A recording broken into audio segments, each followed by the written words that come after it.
name is Shirley Nome, and welcome to Day 2 of the Stop Going Viral Podcast Festival, brought to you by Comedy Here Often Podcast Network. We've brought together over 50 comedians from our network and some special guests. And the great news is, they're not just here to take all of my they're here for a good cause. That means all of your donations will go straight to places that really need it, unlike other things that you don't need, like White Claws, custom NBA 2K sneakers, or anything from Wish.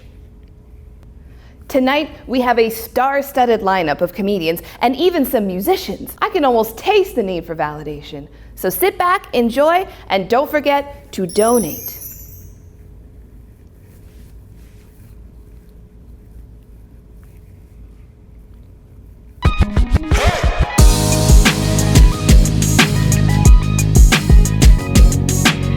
Are you from Newfoundland?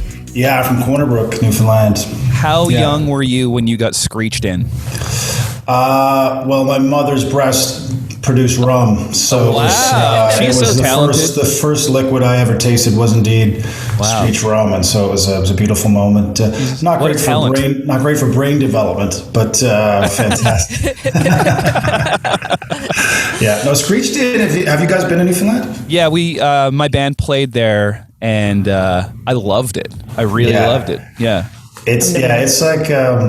I feel like people go, well, it's not like it's part of Canada, and like it very much feels like that when you're from there. You feel like you're just isolated on this rock in the middle of the Atlantic Ocean. You speak your own language, you have your own cultural things, and so screeched in is just a terrible thing we do to people who come from away and torture them and laugh at them, and somehow people still think we're friendly. I mean, I don't understand how. It's a drastic misconception. Yeah, they took my wallet, beat the shit out of me. But you know what? Just great people. You know, they just. It's kind of like a Big Brother treatment. They were just, they're hazing me. That's what it is. I think what I've learned is, and there's rules, I think this applies to comedy as well, stand-up. It's like, you can do whatever you want as long as you have a smile on your face. People receive that to be friendly. Like you can kick a puppy over the stairs and it's like, oh yeah, but he was just joking around. Yeah, he was joking around, and dog shouldn't have been there. Yeah, that's right. And you know what? That was his closer. So what do you want? Yeah, that's how he finishes. He's also selling merch.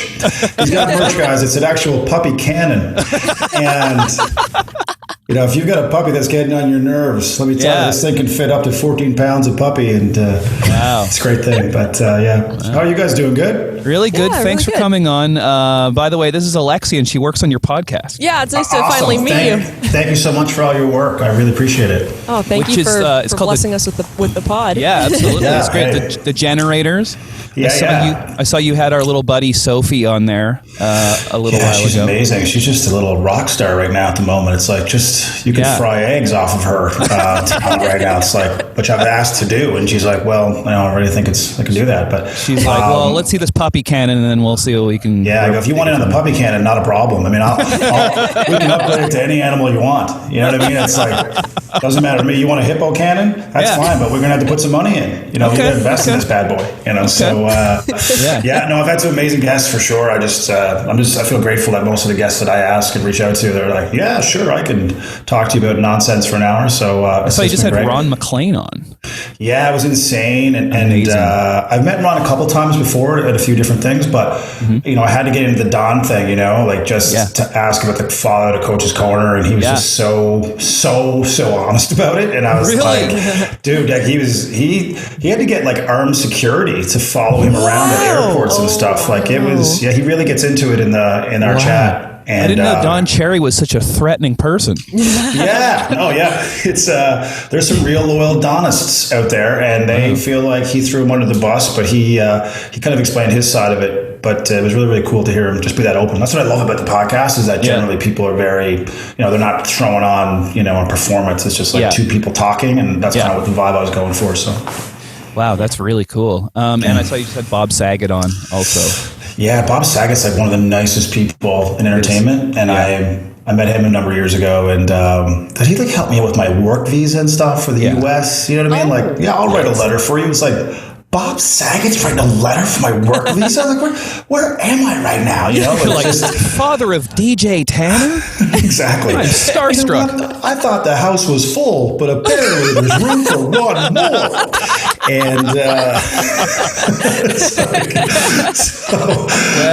just such a genuine dude and very nice. Like, I think he's still one of those people. Like, you know, people have success in a certain field, but they always still remember their roots. You know, of starting. And I think Bob Saget still sees himself as like, for everything I've done, I'm still a stand-up comedian. I still remember the struggle and the road and like all the shit gigs. Like, he's still that guy, I think, and that's what makes him so humble. You know, like, that's really cool. I saw this interview with Chuck D from Public Enemy, and he said, "Be nice to everyone on the way up because you're going to see them again on the way down." Yeah, and it seems like Bob Saget's one of those guys who took that advice. You know what I mean? Yeah, like the first time I met him, dude. Like, I got to open for a lot of big acts over the years, and so you know what it's like, I'm sure too, where it's like, sometimes that big act actually is very humble and, hey, man, nice to meet you. And the other time it's like they're in their own green room. They don't want to talk to you. They don't even know you performed. Like, literally, you'll finish and they're like still in their dressing room. Like, you could walk by them. They're like, "Can you give me a Pepsi?" It's like, no, I was actually I just actually did some time on the show. So, but Bob was like, went to my dressing room right away. The first time I ever met him,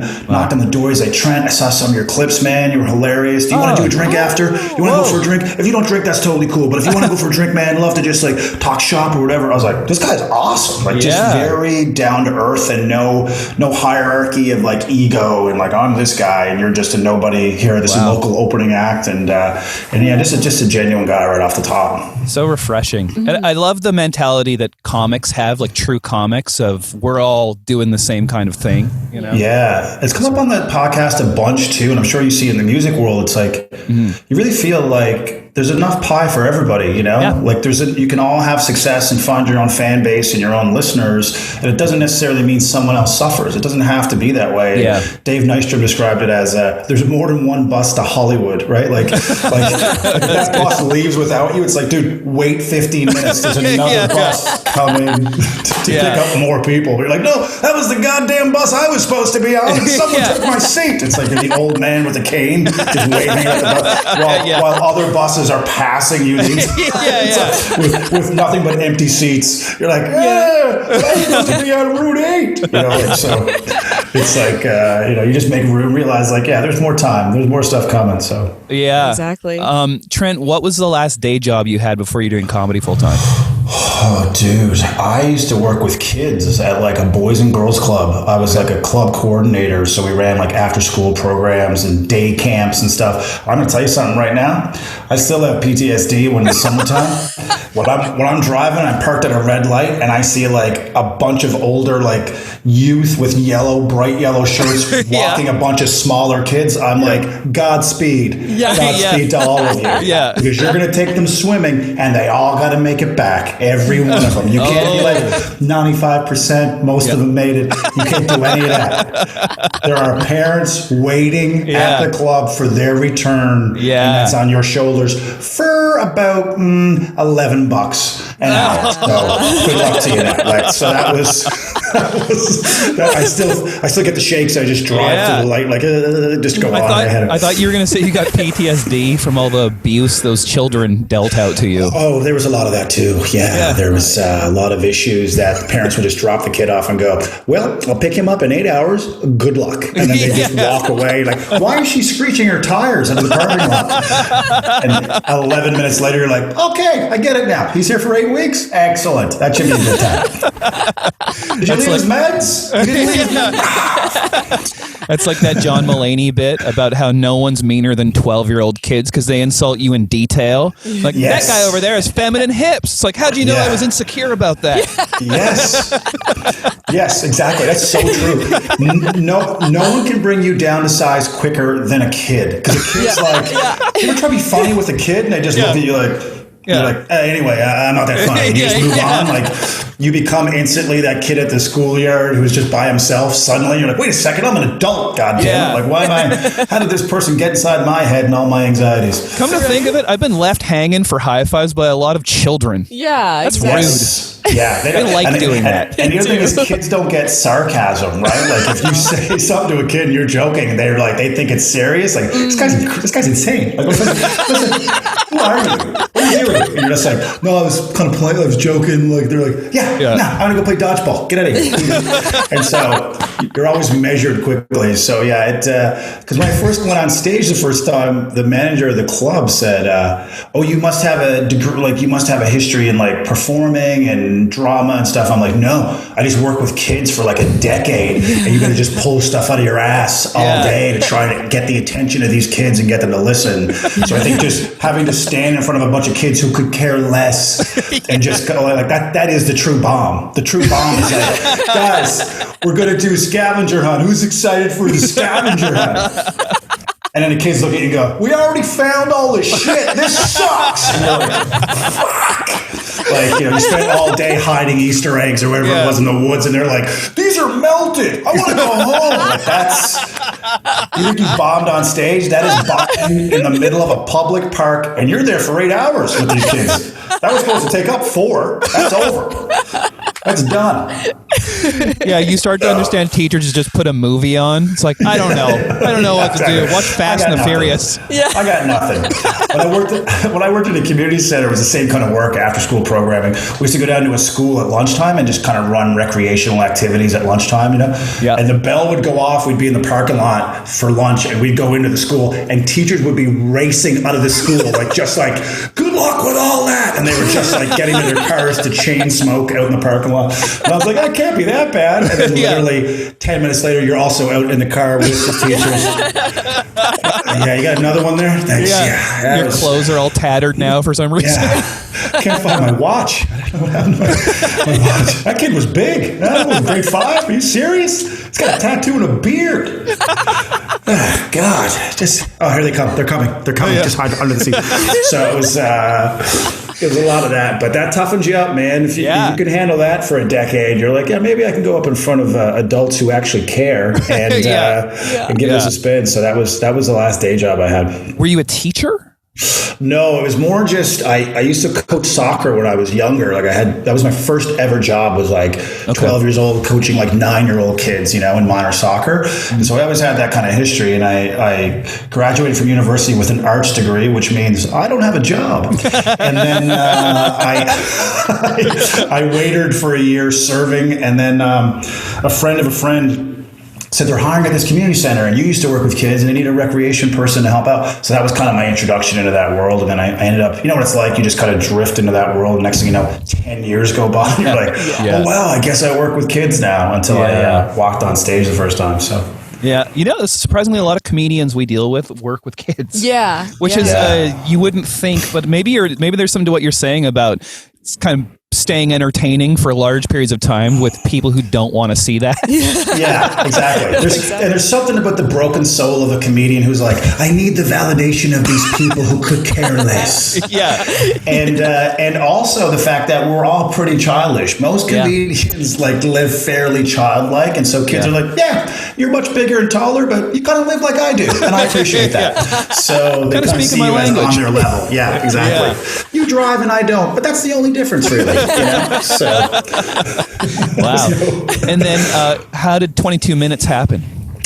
It's an insane story. I actually, I went there as a writer for a couple of stints, for 2 or 3 weeks at a time. And I did that for maybe 2-3 years. Yeah. And after my third time there, I was on the set of Amazing Race Canada. I was asked to write a comedy segment for that and host it as one of the challenges. And it happened to be in my hometown. Oh. So I show up for the shoot the day before just to look at the setting and all that stuff. And there's 2 fine arts students who are helping out with the shoot. And so we're talking before we start. And I go, in entertainment, I said, you probably have to accept that, your life can change with a phone call or an email at any minute. And then an hour after that, my phone goes off, and it's my agent. And she's like, 22 Minutes wants you to join the cast. And I was like, oh my God. What? She's like, yeah, they want you to join the cast. I was like, no, you mean they want me to come back as a writer, right? She's like, no, on camera as a cast member. I was like, can you email that to me because I can't let it in here. The words coming out of your mouth. Like, it was that insane. And I was just in my hometown at the same time. It was just all overwhelming in the moment. And but it's true, man. You know what it's like in entertainment. It's like you're just trucking along doing your thing, and then one email or phone call, and suddenly your career just goes in this direction. And so that was it. And that was 4 years ago. Yeah. So were you already headlining as a comedian before that? Yeah. I was doing my own shows. I was doing the circuit for a lot of years, and eventually I was used to open for Jerry D quite a bit. Yeah. And one day, him and I went for supper. I was opening for him on one of his theater shows. Yeah. And he said to me, he goes, "Man, you got to find a way to get off the circuit." He's like, "I don't know how you're going to do it." He goes, "For me, I got lucky. I got last comic standing and stuff." He goes, "But like, you have to find a way to do your own thing." And so just that confidence from someone who had been successful is like, all right. So I started just renting small theaters, and like then I would also pay for the marketing of those things. And when you put down $2,000 on a venue, you're like, oh shit, now I got to sell X amount of tickets to get to $2,000. Like you're betting on yourself, And I got lucky the first couple I did out of the gate. So then I was encouraged to kind of just keep doing it and keep doing it. So I kind of stepped out that way. But I mean, it's terrifying. That's such a cool terrifying. Story. But it's just like, I just realized I was like, because to me, a comedy club is just a business model. It's a set of lights and a room and chairs, and you, as a performer, fit into that business model for them and for their business. Yeah. But if that money doesn't work for you, or the situation doesn't work for you, that's their business model, and so that's the way they're going to run it. Mm-hmm. So I went, well, what if I set up my own business model and try and just get my own, following to follow me to a room to watch me do what I do? So that was kind of the mindset behind it, and so. So by that time, I've been doing that for a bunch of years and was doing pretty well. So it was, I got lucky in a lot of ways. That's so interesting how, when you got 22 minutes and it's like your own self-conscious is like, I don't deserve that. Yeah. Yet you were able to put money on yourself before that to do those theater things. So it's a weird dichotomy of not believing in yourself and super believing in yourself, Yeah. And I guess putting your own money into it too. Yeah. But when it's somebody else's money, you're like, I don't know. Yeah. Like, just a second, right? I don't do mornings, right? It's like, because I always found that all the time with comedians, like, we want festival bookers and club bookers to bet on us all the time. Yeah. But that's their marketing dollars. That's them taking a chance on you having a good weekend, whatever. But are you going to bet on yourself? Do you have a website? Do you have headshots? Do you want to rent out your own venue? At the end of the day, I'm sure it's the same thing in the music world. How are you betting on you? It's easy to go, well, I play and I do gigs. It's like, but are you going to go to the next level and really go for that? And a lot of people are afraid to do it. I get why, but it's like at the end of the day, you have to show that you believe in yourself, that makes any sense. But. Oh, that's great.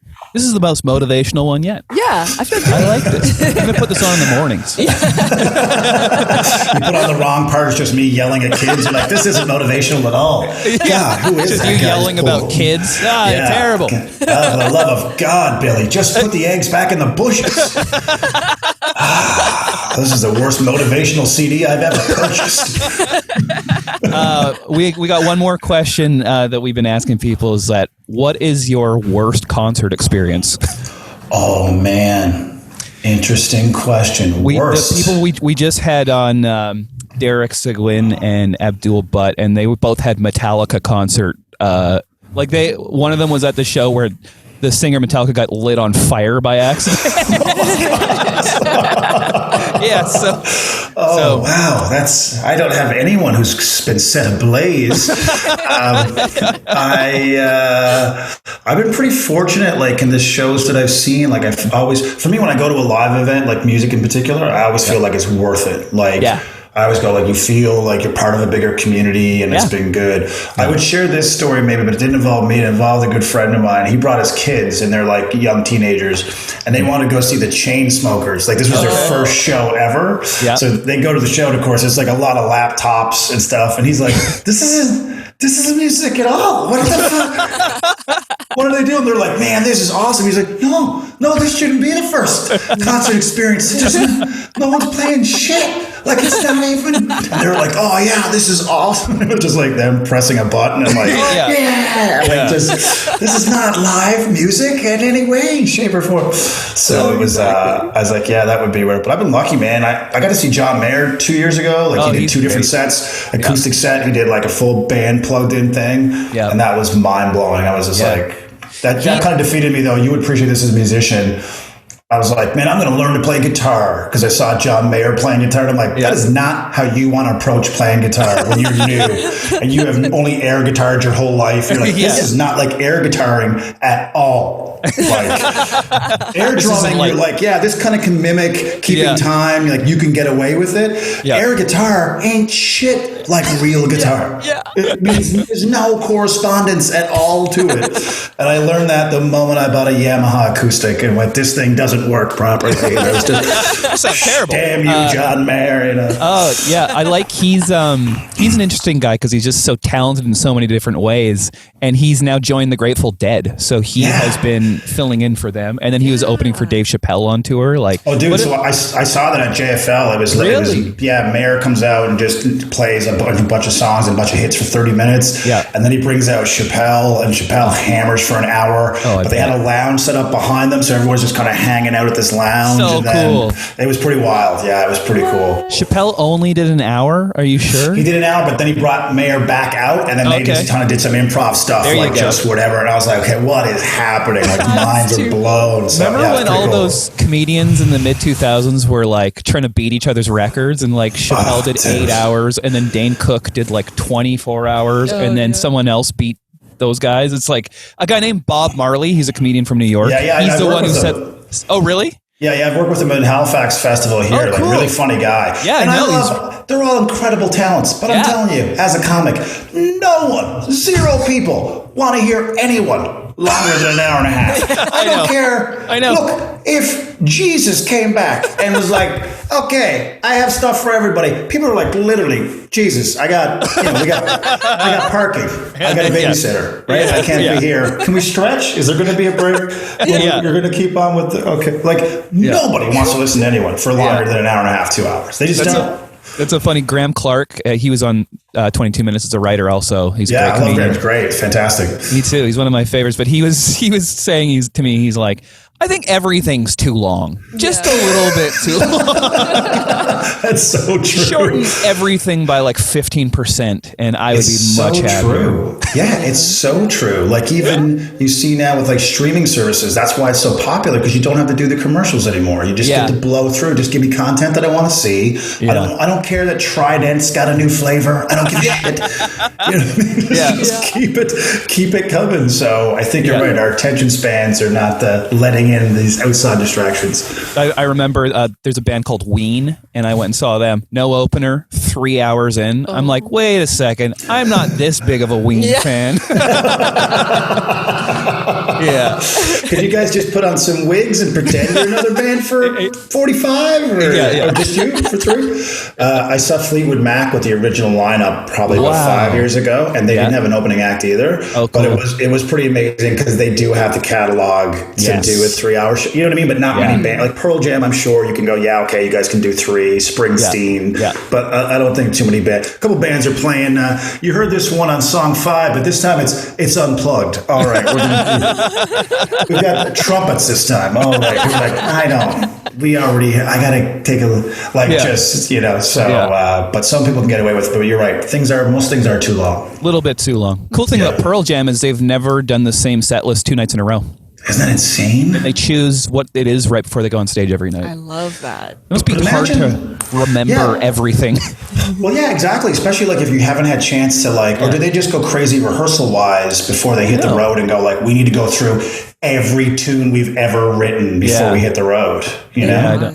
I don't know. They're amazing. He must have a monitor with his lyrics on it, Springsteen style at this point. Yeah. Now, if you're Smash Mouth, you're like, not a problem, right? We got 11 songs. Yeah. And I mean, those are the ones that are getting played. So, I mean, I can call out, I can just go song 5 on the album. And people are like, the band are like, no problem. That's all we already know. That's all we got. And that's what they do. Somebody. And it's like, everyone's like, but I already played it twice. Why is he trying to crowd surf? No one wants to see Smash Mouth crowd surf. 0 people. I'd go watch them play All-Star, just 12 songs in a row. Yeah, 12 times. Yeah. Yep. You guys know this one. Sing along. You already did it 4 other times. Is he just going to play All-Star all night? She's in the back like, play the song from Scooby-Doo too. I was very disappointed. I did not hear the Scooby-Doo song. But just right up on Yelp. Yeah. You Yelp Smash Mouth. Yeah. No one's read it. No one else has commented. It's like, pointless comment. All right, Trent. Well, thank you so much for coming on. We really appreciate it. We're big thanks for having me. And The Generate is such a great podcast. Yeah. You're great on it. You are great on it. Oh, thank you. Yes. Thank you so much for your work on it. No, I really appreciate it. And everybody over at Comedy Here Often, the podcast network. It's been great to be in collaboration with you folks over there. So keep doing the good work. Thanks, Trent. Thank you. Same to you. All right. Cheers. Take care. See you. Bye. Bye. Bye.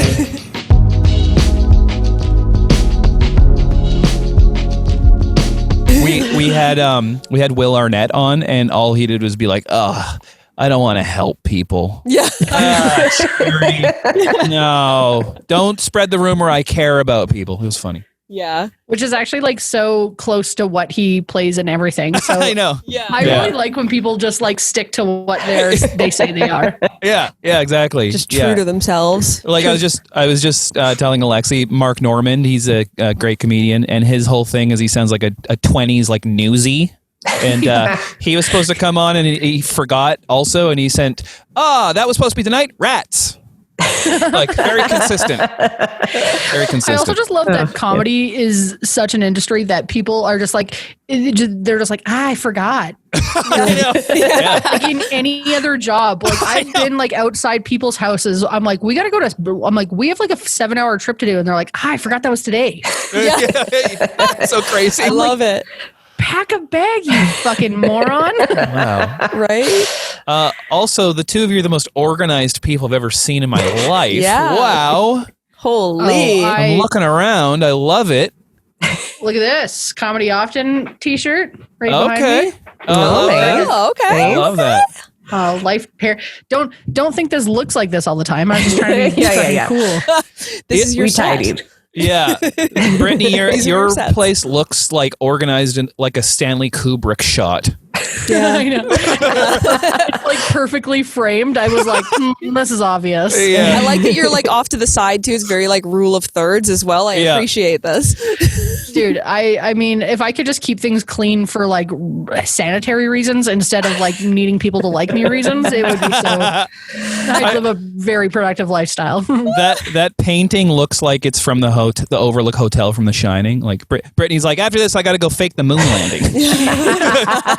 Dude, actually, you know what that is? That's like it's like velvet. Or like, really? Like, yeah. And it's my dad. It's the first piece of furniture he bought, like that and a coffee table. Yeah.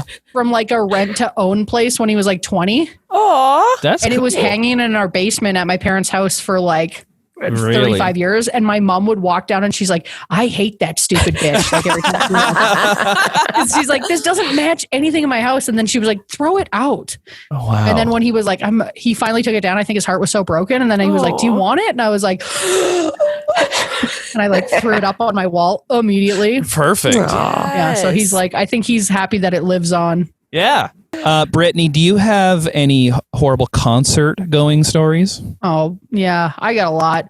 Squamish. Yep. The Squamish Festival, which is dynamite. Yeah. But it was kind of like we had been going to Coachella for years, which is like you're spoiled if you're going to Coachella because it's like everything's been running for so long. You just go there, line up, get into the place. Everything's super organized. Yeah. And this was just a schmozzle of just like not organized. And we went like too late and I was almost 30. Yeah. So it was at the end of my like going to a concert and sleeping in a tent and enjoying it days. Yeah.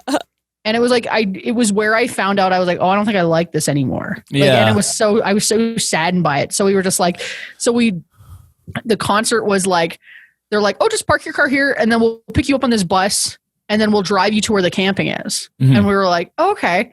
And then they're like, it's a 45-minute bus ride. Oh, whoa. No. Come on. Like, no. Because I was thinking like, we brought so much beer and so many coolers and stuff. And it was just me and my friend. So we're just lugging. We've got like 2 girls with like 2 big coolers each. And we're trying to like one handle on each side, like her in front, me in the back carrying 2 coolers with our tents and our sleeping bags and our everything. Yeah. It was just like a nightmare.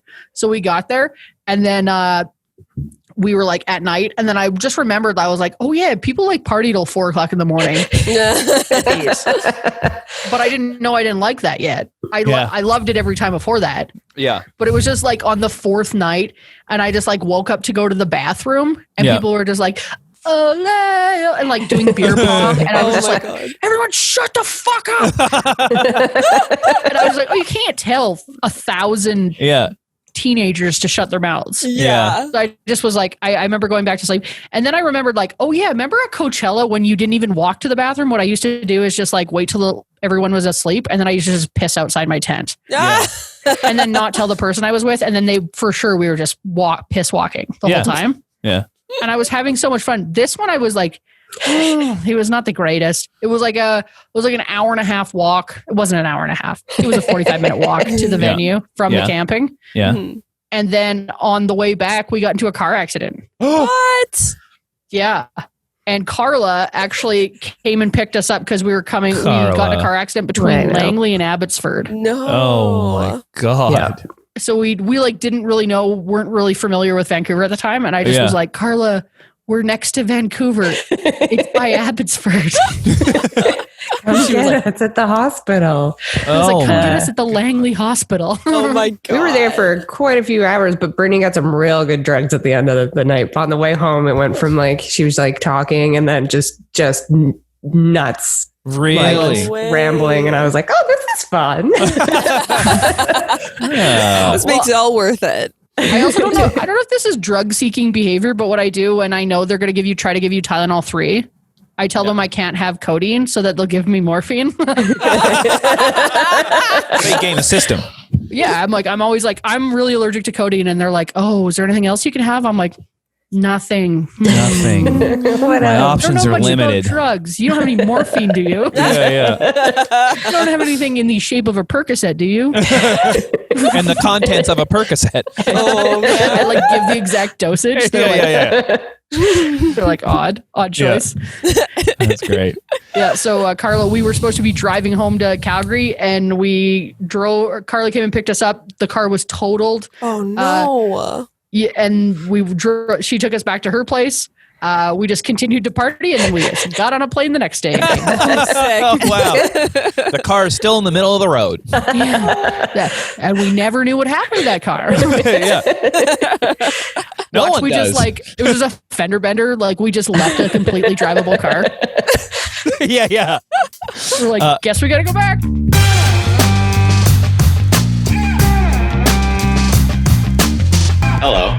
Hello. What's up, guys? Why are you in a hotel? Where are you? I am in the Phoenix area. No way. I was just there. Yeah. I got COVID there. Oh, congratulations. Thanks. I got it in Sedona. Oh, okay. Yeah. Sedona's cool. Really cool. Great like COVID there. They've got the best COVID. Yeah. Sedona. I'm going to say it right now. I don't want to offend other places, but Sedona has the best COVID. Everybody knows Sedona has the best COVID. Everybody knows Sedona's got the best COVID. Yeah. No, I'm actually down here for one of my 30,000 children's hockey tournaments. Oh, okay. Oh, nice. So we're down here living the dream, and he's at the chiropractor because he hurt his back. No way. Oh, no. I'm like, I got to do this podcast thing. Don't worry about it. How old is he? So he's 16. Okay. I was going to say, like, I was pictured like an 8-year-old at the chiropractor. Yeah. Such a like older man thing to have to do, you know? Yeah. He's wearing tweed somehow. He's 6'4" though. Holy fuck. He's a monster of a child. Wow. He's my stepson. Okay. So, you know, I can't stake claim for the genetics, but I can for the injury. That was your fault. That was my fault. I did it with my mind. Right. Right. Yeah, he was angry at me. How are you guys doing? We're okay. Yeah. It is deathly cold here. It's like mean-spirited cold here. But we're having fun doing these, and thanks for coming on and doing it. It's really amazing to have you come on the Stop Going Viral Festival. So thank you. Yeah, no, glad to do it. I'm excited. Yeah, so. Your podcast is a Nomenclature podcast. It's on the Comedy Here Off the Network. Yeah. What everyone's favorite thing is a show about words. Yeah. When you first joined the network and I was seeing the name everywhere, I got that word stuck in my head. Yeah. Just the title of it. And I kept saying it in my head. I'm like, is that right? Yeah, it's a delicious looking word. Yeah. So it's, nomenclature. It's a weird thing. Words and like naming things have always been the thing that fascinates me. I think most comedians get a little obsessive about meanings of things and beat things into the ground anyway. So yeah. And none of my names that I have belong to me technically. So like it's always very interesting to think about. Like none of your names for my names, like my name. Yeah. You don't own that? No. Just leasing it. It's a test. It's a lease to own scenario. Right. So like my first name is Robert, which is my dad's name. Right. But I'm also adopted. So my last name's Henderson. So it's not really mine also. Wow. I'm adopted and stuff. But then my middle name is Brandon, but I also have a half brother from my birth mom who's also named Brandon. Oh.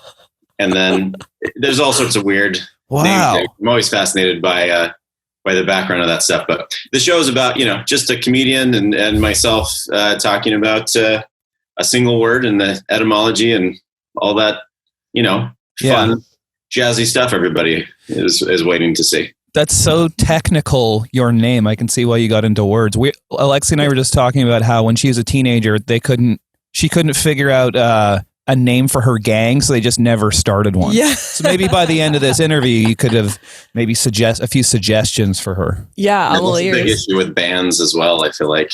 Yeah, it's like you gotta have a kick-ass name before you write any music. Exactly. You know what is interesting though is that because we're songwriters and music producers in Nashville, which is like songwriting capital of the world, the rule is you come up with the song title before you even start playing music at all, because then it dictates where the song may go. So can't wait to see what kind of gang you have. Oh yeah. Wow. Yeah. I'm open to suggestions for sure. That is one of the worst ideas I've ever heard in my life. I feel like that's like a standard Nashville practice. It's like, you've got to come up, and especially that, if that's the first thing. Yeah. There's a lot of really bad songs out there. Yeah. Song names. They just have to stick with it. Like, what? Totally different. They have to. I think there's some wiggle room by the end of the produced song, but yeah. All right. What was that song by? Oh man, what was it? The You and Me, Baby Ain't Nothing But Mammals song. Who sang that song? Oh, Bloodhound Gang. Bloodhound Gang. Yeah. I can't remember what that song is called, but Bad Taste or something. Oh, Bad Touch. Bad Touch. I can only imagine. I mean, it definitely went downhill. Yeah, that's definitely one of the worst songs. It's funny. There's so the singer of that band's name is Jimmy Pop, and they had just gone to Russia. This was like 5 or 6 years ago, and he had somehow offended all of Russia to the point that they're never allowed back there. And then my friend's band, who are called Mindless Self-Indulgence, the singer's name is also Jimmy, and he kind of looks like that guy. And then they were going on tour there right after, and they're like, hey, we just threw your ass out of here. Get out of here. And he's like, I'm a different Jimmy. Oh my God. Fantastic. Leave it to the Bloodhound Gang to ruin everything. That's how I feel, just like the bald, bearded comedian thing. Yeah. With glasses, no less. I basically look like every time Kyle Kinane gets in trouble, you're like, God damn it. That's right. His beard was a lot better than my beard, though. He's got a much better beard. I think your beard looks great. So So we do a thing where we kind of like ask almost everyone sort of the same questions, and we run them past you. I've been told to ask you about murder, and it's not even a question, so I don't even know why that's in there. Do you know why that's in there? Well, Dan, who we know, but no one else will know. I mean, maybe everybody knows. I don't know how very popular broad Dan's reach is. Maybe it's huge. I don't want to speak out of turn, but I just sort of sent an email, and he said, things that we could talk about, and I just said, well, I've got some murder stories, among other things. That's what he latched on. I mean, none personally, like not your fault that I was a part of. No, but so I'm from a very small town in Alberta, and about 1,800 people or so when I was growing up. And in a town so small, you'd think like maybe one murder would be more than enough. But I know of quite a few. Are you guys familiar with murders? Yeah. Or murderers? Did you know any personally? Or I grew up in an area for a few years called Abbotsford, and that's where the Bacon brothers are from. And they were my neighbors at one point, and they shot fireworks at me. Oh, wow. Yeah. It lit my coat on fire. Wow. Yeah, I don't like that. No, you don't have any permanent scars or anything, do you? Just that coat right into the garbage. This is a weird story that I'm thinking of suddenly that I don't think I've ever told anybody ever. I had a friend that I grew up with. It was an awesome kid that had a piece of garbage that was, they were burning some garbage, and there was wind because Alberta, and it blew, and it like landed on his face, and it burned part of his face. Oh, Jesus. And they did like some skin grafts to try to like fix it up a little bit. Unless you were like looking, you couldn't really tell, but apparently they had taken some skin from his butt and like did it because that's the nicest part. The butt skin is prime real estate. But for some reason, they had transferred some of the skin from the face to the butt. And I remember being in gym class, and, people are naked in the gym, in the locker room sometimes. Yeah. And I remember him walking by and just sort of like it catching my eye and seeing the burned tissue on the butt. And then someone calling me out and being like, hey, Brandon's staring at your butt tissue, buddy, or whatever. And I felt embarrassed, and that's the end of my story. Anyway, I looked at some guy's ass. After he burned severely. A pretty sweet insult when you're that age to call someone a butthead, and I bet it cut a little deeper for that guy. Yeah. That's very specific. Speaking of, do you know what a great game is that I've been playing recently? It's very fun during the pandemic. Is to just put or replace one word in any film with butthole. And I am not kidding you. I've spent hours and hours to the extreme irritation of my wife. I got one with people. Oh yeah, please. Operation Butthole Drop. Oh yes, fabulous. Really good. I love this game already. Saving Private Butthole is my first. Go for it, Alexi. Butthole fiction. Okay. Yeah. Finding Butthole. Okay. Goodwill Butthole. Planet of the Buttholes. Oh, I like Planet of the Buttholes. That's good. Me, myself. Isn't it a Public Enemy album? I think it's the new Bloodhound Gang album, actually. Anyway, hours and hours. I recommend it to everybody. Wow. You are a word guy. I'm a word guy. One word in particular, and it's butthole. That'd be funny if it turned out you were illiterate, though. I couldn't read. The jig is up.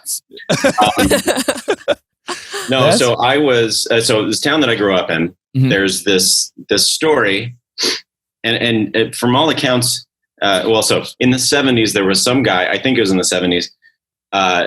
There's a guy that lived at the base of this hill in town, and there's not a lot of hills. We're in southern Alberta, so there's this little small hill, and he'd been beating up his wife, as these guys tend to do sometimes. Yeah. And she went to the doctor for something. The doctor was one of my best friend's grandfathers, and he was examining her for whatever and found all these bruises and stuff, and he's like, "This is bad," and called the police. Blah blah blah happened. There's a restraining order. Got the kids out of the house with the wife. Hopefully all was good. However. They did not arrest this guy because, 70s or whatever era it was. Okay. And at the bottom of the hill, he's like, you know what? I think I'm going to dig some tunnels and murder everyone that took my wife and kids away.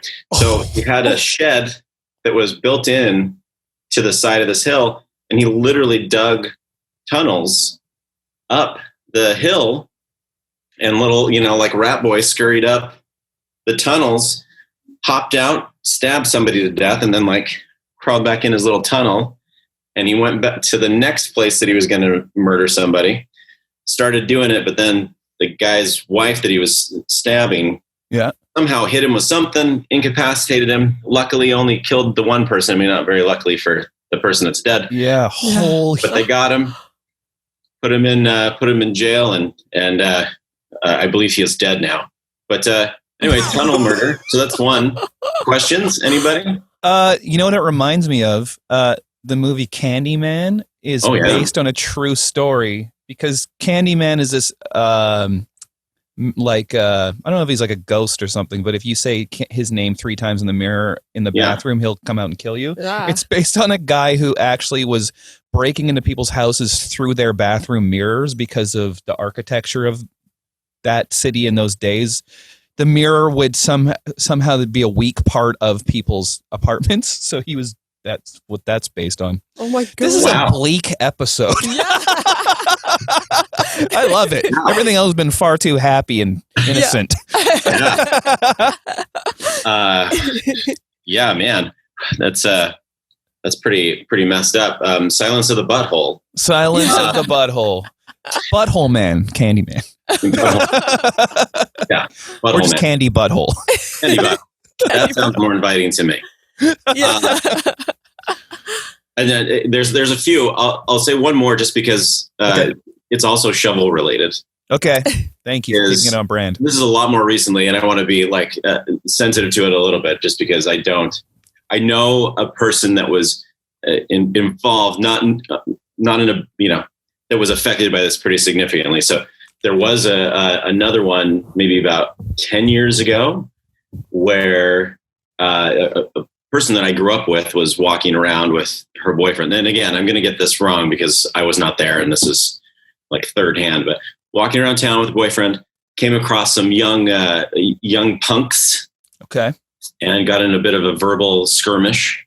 Mm-hmm. And the young punks then left. They were high on something, left, came back with the shovel and attacked these people. And an ear was removed apparently in the skirmish, but then also shovel to the chest, I believe, area. And then that person also died. So anyway, come to my hometown. It's a fun place. It's a very religious town. What is it called? The town? It's called McGrath. Okay. MAGRATH, just outside of Lethbridge. And I'm curious what their gift shop looks like at their airport. Yeah. A lot of shovels. Also, simultaneously, I thought it was the funniest thing ever. This was a real thing, and it was on like CTV, all like real serious. Like people are like, there's a horrible, disgusting person in the small town of McGrath posing dead deer bodies on the benches, like the town benches. Somebody had found. It's just I'm sure it was just like some teenagers had found like a dead deer and was like, it'd be funny if we posed it. You know, pranks. Prank. With dead carcasses. I had in my head I had imagined that they had like posed the deer with its like legs crossed and like like how we're sitting right now, paper or something. But it was just like late. They kind of laid it on the bench. But I would have like put a cigarette in its mouth or something. Classy. So many put a missed wig on it, put some lipstick. I don't know. A newspaper in its little hoof. Yeah. Little hoof. Wow. Yeah. Little weird stuff happens there. Yeah, sounds like it. I wonder why. Do you think it's like a small population thing? It's boredom. Yeah. I'm almost certain it's extreme boredom is what I come down to. Because I got into plenty of weird antics as a child. Really? in that town. Yeah. Anything come to mind? There's lots and lots. For some reason, the thing that comes to mind is back in the day, there was like a big flood in town. It's already funny to me for some reason. I know. It's everything I'm saying about this town, it makes it sound like maybe the worst place that's ever existed. So there's a big flood, and there was like a bunch of standing water, like a foot or two of standing water everywhere, because it's, never rains. And so it rained a ton, and there was this big flood. And I think it was like 17 or 18. And for some reason, like a big group of friends and I, we decided it'd be a great idea to like take all of our clothes off except for our underwear and just run around town. So the underwear wasn't really doing much. We had just discovered boxer briefs at the time. It felt like it was like new and hip. So at least that was going on. But a lot of white boxer briefs going on. Yeah. And I'm not sure if you guys have heard about this whole like white cloth thing and what happens when it gets wet, but it's this new issue. You might want to look into it just in case. But we started running around town and just like knocking on random people's doors, like not random, but like there was a kid in town named Scott, who I loved, but he was like the quintessential, nerd, like literally like pocket protector. He had like lots of pens for everything, pencils, glasses. Yeah. He wore a tie to school. Cool. And we're like, let's go get Scott. And we knocked on the door, and there's like 20 18-year-old boys with their Johnsons out. That's an old reference for penis. I like that. And his mom answered the door, and we're like, tell Scott to take his clothes off and get out here and go. And he did not come with us. Anyway, that's I don't know. I need to know if the butt skin guy came. No, I think he moved out of town. What? Before then, I think he moved maybe late junior high. So unfortunately, he did not come. And I feel bad. I hope this never gets to him, and he's known as the butt skin guy. That would be, that would be terrible. Although, there may be a category for that on Pornhub at this point. But he started, and now he's a billionaire. Yeah, there's a lot of categories. I've looked into all of them. Invented a few myself. Brandon, were you ever in a fight? Yeah. Okay. I've been in a couple of fights. Okay. I mean, probably the more interesting one is one that we did on purpose. So I have a good friend named Jared Kilkenny, who is a Canadian UFC or like MMA fighter fellow. Wow. You can look him up. Yeah. He's very large and muscly and has lots of tattoos, and he looks very scary. But he's not. I mean, he is, but he's not. We used to fight just for fun. We would do it for like entertainment, and the only, for others' entertainment and for ours, because we should have just had sex and gotten it over with. Fight instead, but the only rules were you can't punch in the nuts and you couldn't punch in the face, and no pinching. That was his rule, because if I pinched, I would beat him with pinches. I shouldn't let that out. It's going to have a fight here soon. That's how his next opponent wins. Yeah, it's just like nipple twists, and it goes down in the first 10 seconds. It's his aunt.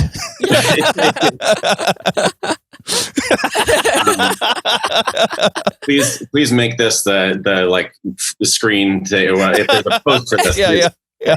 Do that. Yeah, I don't know. What's the best? So, what's the thing? The mime for testing water is this? Doesn't make sure it's not too hot for the baby. Don't be this guy. I just don't believe you. I'm not sure. So, we would just fight, but like full, like punching as hard as we could. But it'd be like in the chest and like in the stomach, and a lot of pinning down and stuff. But Jared's he's like 6'5" and this monster. And I used to be in good shape. And so like I could take, basically what would happen is I would take a beating for as long as humanly possible and wear him out and then just put him in the arm bar, which I'm not sure if you're aware. Basically you just put the arm through the legs and you can break the arm. Yeah. That's Ronda Rousey's move. Yeah. That's what I would do to win. So I actually won most of our fights. Really? I would like walk away like broken. And the last time we fought, we did it on a trampoline for some reason. I know that. Yeah. That's a suburbs boys move. Oh yeah. Let's put the sprinkler into the trampoline and fight. Yes. Put some dish soap on there as well. Yeah. That's a poor suburban boys game right there. But yeah, we did that. And we had a crowd, and he just got to where he had pinned my arms up above my head and just like leaned on my arms with his all of his body weight. His one arm. Yeah. Yeah. And then just was beating the crap out of me. Oh my God. With his right hand here, and like broke 3 of my ribs. Oh my God. So I like went home and I told my mom, I was like, I feel real sick. And I think I did have a fever, which is probably not a good sign. There's probably like internal bleeding, but I just like went home in pain for like 3 days, and like my ribs are wonky on this side. So fuck you, Jared. Yeah. I like to think that he became the great fighter he is from practicing on you. Hello, I'm Cyndi Lauper, and I'm here to tell you about the very important Comedy Here Often Stop Going Viral campaign. It's really necessary that you get out there and help us stop the spread of COVID-19, because who knows what COVID 20 or 21 or 25 is going to be like. I mean, this is the prequel, and prequels, they're not always that good. So listen to me when I say you got to wear a mask and donate money to PAHO. There's a link down there, I think. But if there isn't, this is just weird. I'm just pointing down, which is strange. Maybe it's there. I don't know how you're looking at this. Turn the phone side. The point is, wear a mask, use hand sanitizer. Look, I know you don't want to do it. I've been doing it. My hands have had so much alcohol on them, they look like a Russian guy's liver at this point. All right? It's dry, but it's what we got to do. And also, nobody cares about your Mexico vacations or whatever the hell you can't do. All right? Just stay inside. Unless we can figure out a way to put old people in like the Pope Mobile type cases. I'll work on that. But until that's done, just stop spreading things. Okay. And listen to She-Bop. It's one of my number 1 hits.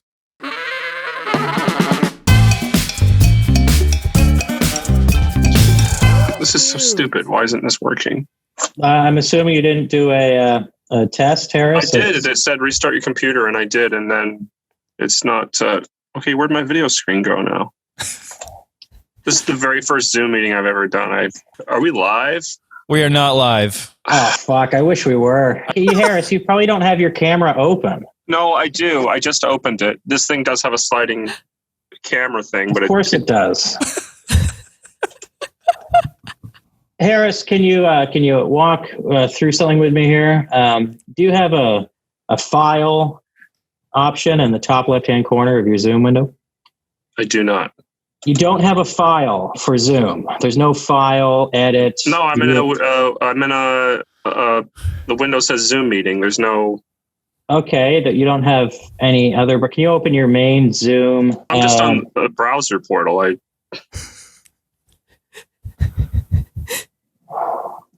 Well, I don't know. It's, it works with all the other programs. How the fuck have we been in a pandemic for a goddamn year and you've never used fucking Zoom, dude? I managed to avoid it. How would you... The video camera isn't working. Zoom Help Center. One moment. Zoom desktop. Oh, do you have the desktop client or the mobile app, Harris?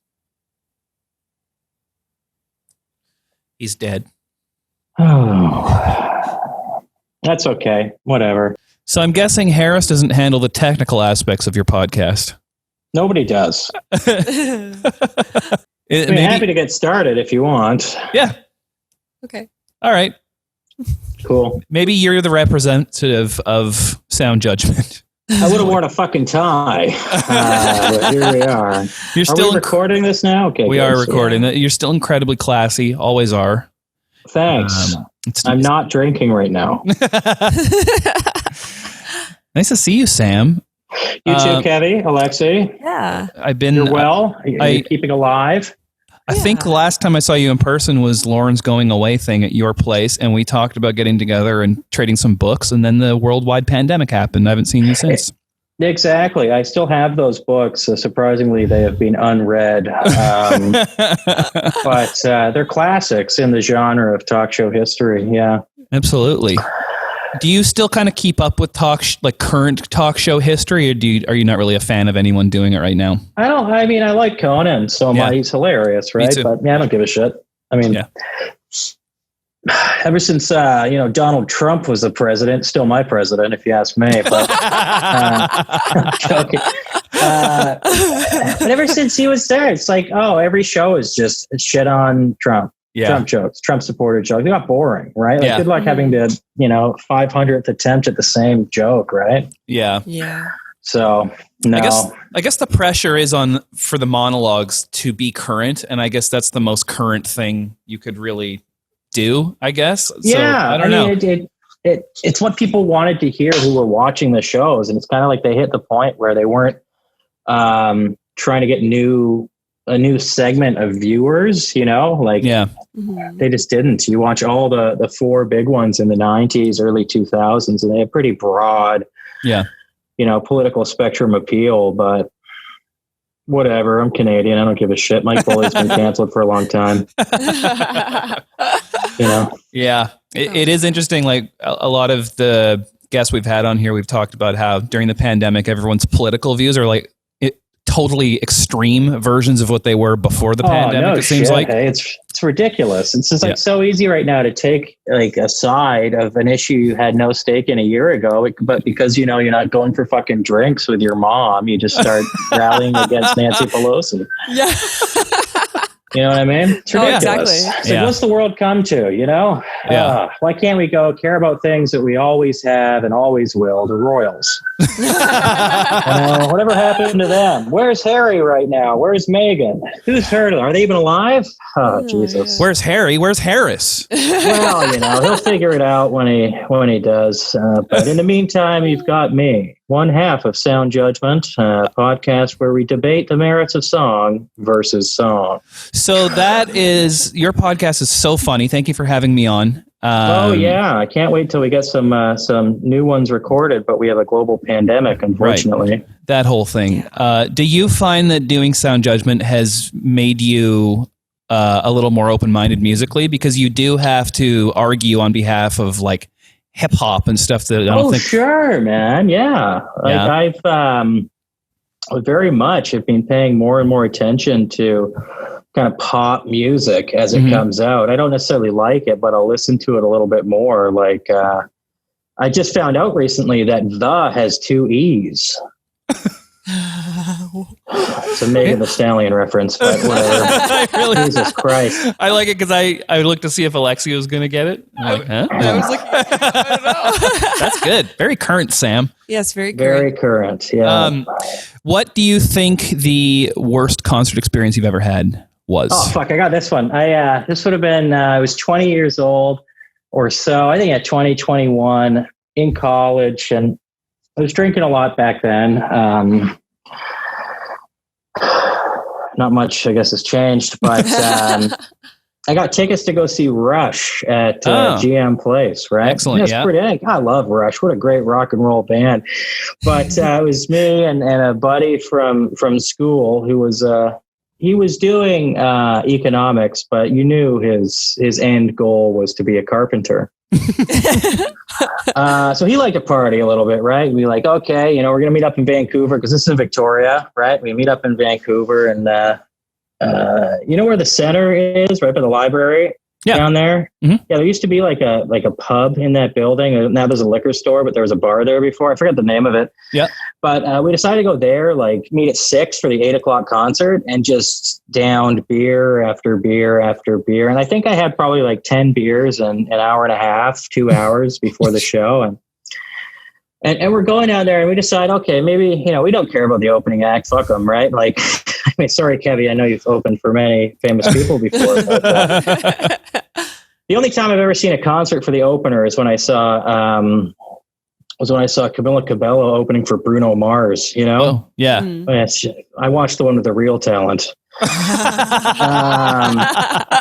We decided to take a detour and get some Thai food. And you know what goes well with 10 beers is red curry. You know what I mean? Holy. So we get there and it was great. We had good seats. They're kind of like lower bowl on the side. And, you know, you start out, they're playing YYZ and all their, you know, Spirit of the Radio bullshit. And then I start not remembering things, you know, a couple songs in, and I fade in and out. And I remember there, for some reason, being vomit on my shoes. And these were fucking red Nike Shox, okay? Like, they were nice shoes at the time. Yeah. Now it made me look... There was vomit on my shoes. I remember a security guard coming down and being like, you got to go, man. And he just saw you from across the room? Yeah. That's not doing good.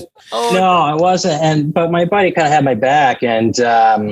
I went to the washroom and barfed all over the stall, and then proceeded to have a cigarette in the bathroom. I don't want to confirm nor deny. I think the statute of limitations is passed, but then I went back to my seat and fell asleep for the rest of the concert. I managed to fall asleep through a fucking 20-minute Neil Peart drum solo. It was amazing. And then I don't know how I got back to my grandparents' place, which is where I was staying. How was your friend? Oh, he was fine. Well, he's a carpenter in Australia now, so he's doing okay. That's what happens. All right, what's the next question? Let's see. Sam, what was a cringeworthy moment that was your fault? Oh, Jesus. This would have been at Harris's birthday party a few years ago where I'm serious. Too bad he's not here. He'll fill us in on the details or fill you guys in when he shows up. I kind of... Well, his brother was there. His brother was there with a friend, and I may have had too much to drink, which, to be honest, has happened before, once or twice. But for some reason, the topic of conversation between me and a guest at this get-together at a bar happened to move towards pasta and pasta sauces in particular. Yeah. And I think I spent about half an hour talking about marinara sauce, and it got to the point where this guy got up and left the party because I talked too much about marinara. So, and I look at this is, Harris and I were at a roast battle, and he destroyed me because he's so funny. And that was his closing bit, was just telling the story about me walking a friend from his birthday party because I wouldn't shut the fuck up about pasta sauce. I gotta put that up there. Yeah. I love that you really, really love the things you love. I do, and they're really unique things. Well, you know, I have the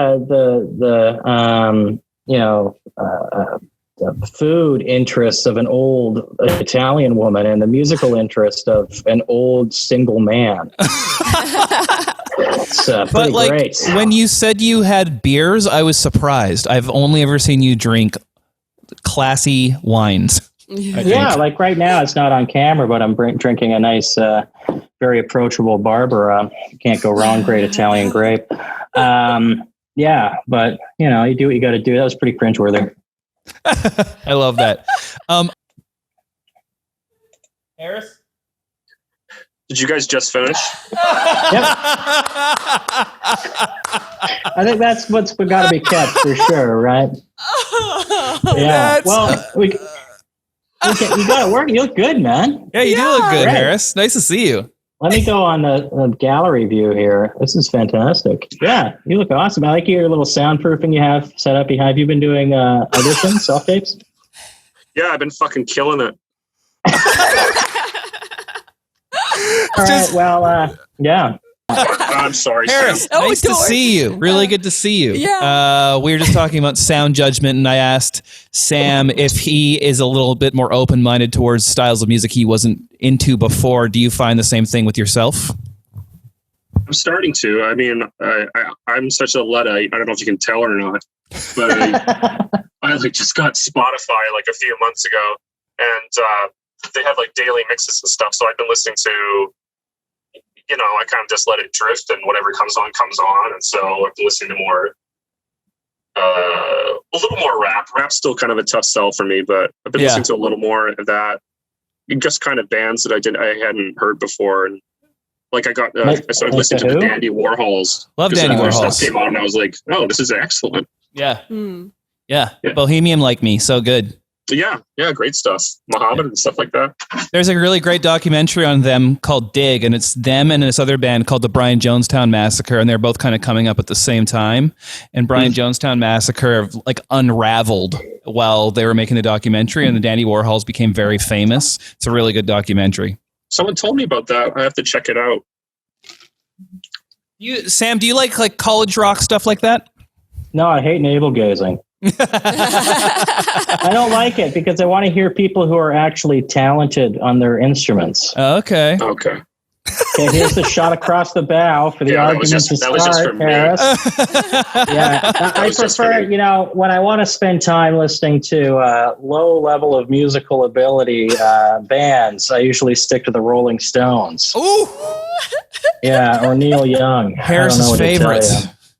I deserve this, so I'm going to take it. I prefer to listen to real musicians like ELO. Yeah, the band the Stones could have been, as you put it. They played their cards right. Yeah, started getting more strings on their songs. Yeah, that's Sam's favorite trick. Is I'll mention someone, I'll be like, "Oh man, John Entwistle was a great bassist," and then he is. I'll never argue with that. I'll never argue with Entwistle. He's no Gino Vespachaco or whatever. And I'll be like, who's that? He's like, you don't know Vino Vespachaco? He was like Toto's third bassist. And then I'll just be like, I gotta go. Yeah. You mean Pino Palladino? I've heard of Pino Palladino. You two still got it. The pandemic has not taken a piece out of this rivalry. I love it. You are so wrong. We are shells of our former selves. I'm nothing. There's nothing left.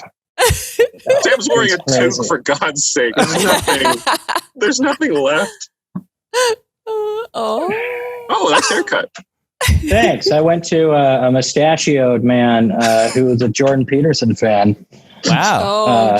Turns out I got my haircut by Gavin McInnes. He's just up the road at a park trying to spread the good word. Good for him. From a safe distance. Well, no, there's no safety in numbers around him. That's what you meant, right? Just having bodyguards. No. I got a haircut for all those Zoom calls I'm doing with my stockbroker. Nice. Yeah, you may have heard of him, Mr. Simple, Wealth Simple. Wow. Yeah, it's very good. Classier by the minute here. Yeah, especially I love that account called Cash. It has a zero balance. Harris, what is your worst concert experience, if you have one?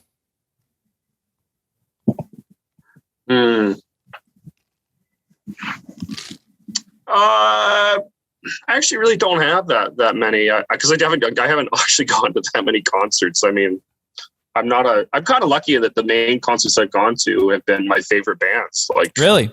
Yeah. So my very first concert was the Rolling Stones. Wow. Which was my favorite band. It's still one of my all-time favorites. And then I think the next one was Oasis. Yeah. And Ryan Adams actually opened for them, but that was before I was a Ryan Adams fan. And then after that concert, I got huge into Ryan Adams as well. So I kind of got to see both of them. Wow. And then AC/DC. And then just reached the last concert before everything went haywire was Sloan with I saw with Sam at the Commodore. Oh, awesome. It was a lot of fun hanging out after the show. We got to meet them. we were in the wrong line of work being comedians. Like, I know. Just we're standing at the side, like all giddy, like, ooh, we're backstage. Then when they were like, oh, what are you guys doing here? It's like, oh, I just great show and to meet you, we're comedians. And they're like, oh, what comedy? Yeah, I know. That's always the way it is. Yeah. I was significantly more excited to meet Mark Normand than Slash. Have you crossed paths with Sloan before in your musical endeavors? Yeah, they're great. We've played with them before, and their bass player was playing for Louise Burns for a long time. Okay, Chris Murphy played with Louise Burns? I think so for a while. Yeah, crazy. Yeah, isn't Jay Ferguson like the most lovely, gentle man on the planet. They're all very sweet, and I notice that happens all the time, where bands now are so much more impressed by comedians than bands, and maybe the other way around too. I thought, did we tell them we're comics, Sam? Yeah. And then Chris was like, "Oh, I always want to do comedy." And I'm like, "Oh no, you can't do both. You can't take away our thunder here, man." Yes. And then I think you had to run to the coat check to pick up my snooker cue. I don't know if that's a joke, but it sounds realistic. It's not a joke. Oh, it's very real. That's how I knew that. I mean, I'm reminded all the time that Sam is a psychopath, but watching him coat check a snooker cue and having to assure the coat check lady it was not any kind of firearm was quite something. And then I had to retrieve it. Bays. Yeah. Why did I have to retrieve it? Yeah. I think you offered to. Because I was getting us drinks or something. Oh, okay. That's a fair transaction, I think. That's fair, yeah. All right, you two. Very nice to see you both. Sound Judgment is one of my favorite podcasts. So funny. Yes. It's really we'll see you good. later, guys. Okay. Namaste. Take Bye. care, Ciao. Bye. Bye.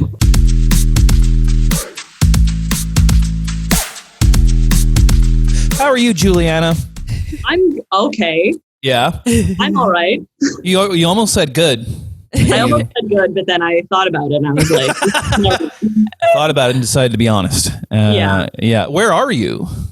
I'm in my house, in my room. In what city?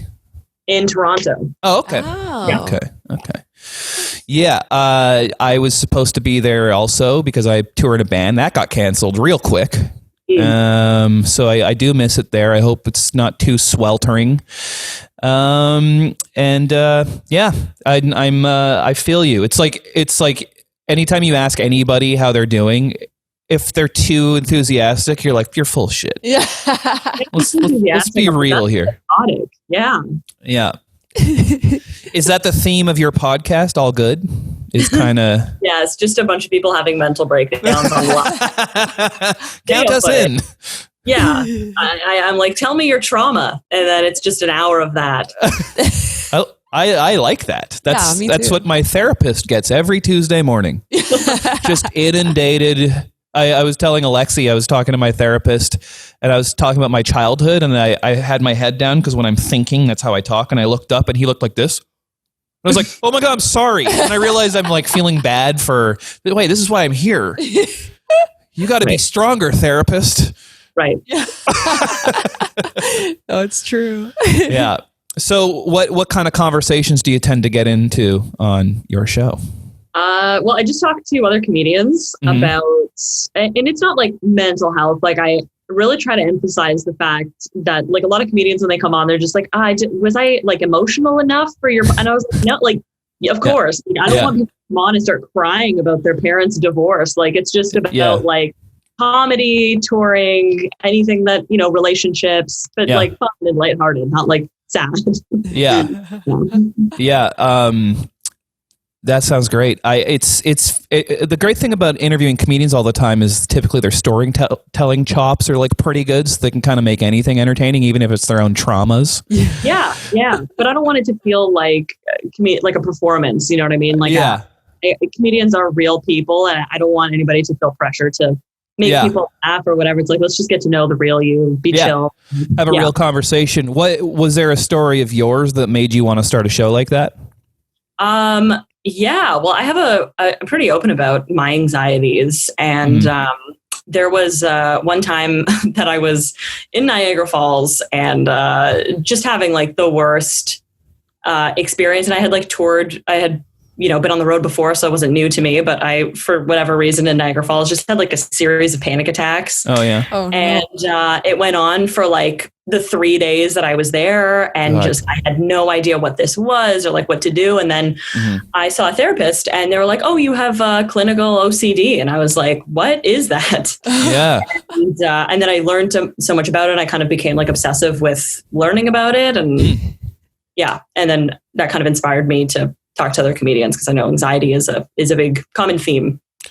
Yeah, I think we all, I mean, we're not comedians, but we definitely have aspects of that too. And it's like, people who don't have it, I so can't relate to it. It's like you're just fun. Like a friend of ours was like, I don't really have an inner monologue. I was like, what? Oh, no. That's amazing. What's that like?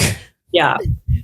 Sounds like a vacation. Yeah, it sounds like an awesome way to live. Like you don't go home and just unload on yourself for a conversation you had that day. Yeah. How it should have went. Replay it over and over. Yeah.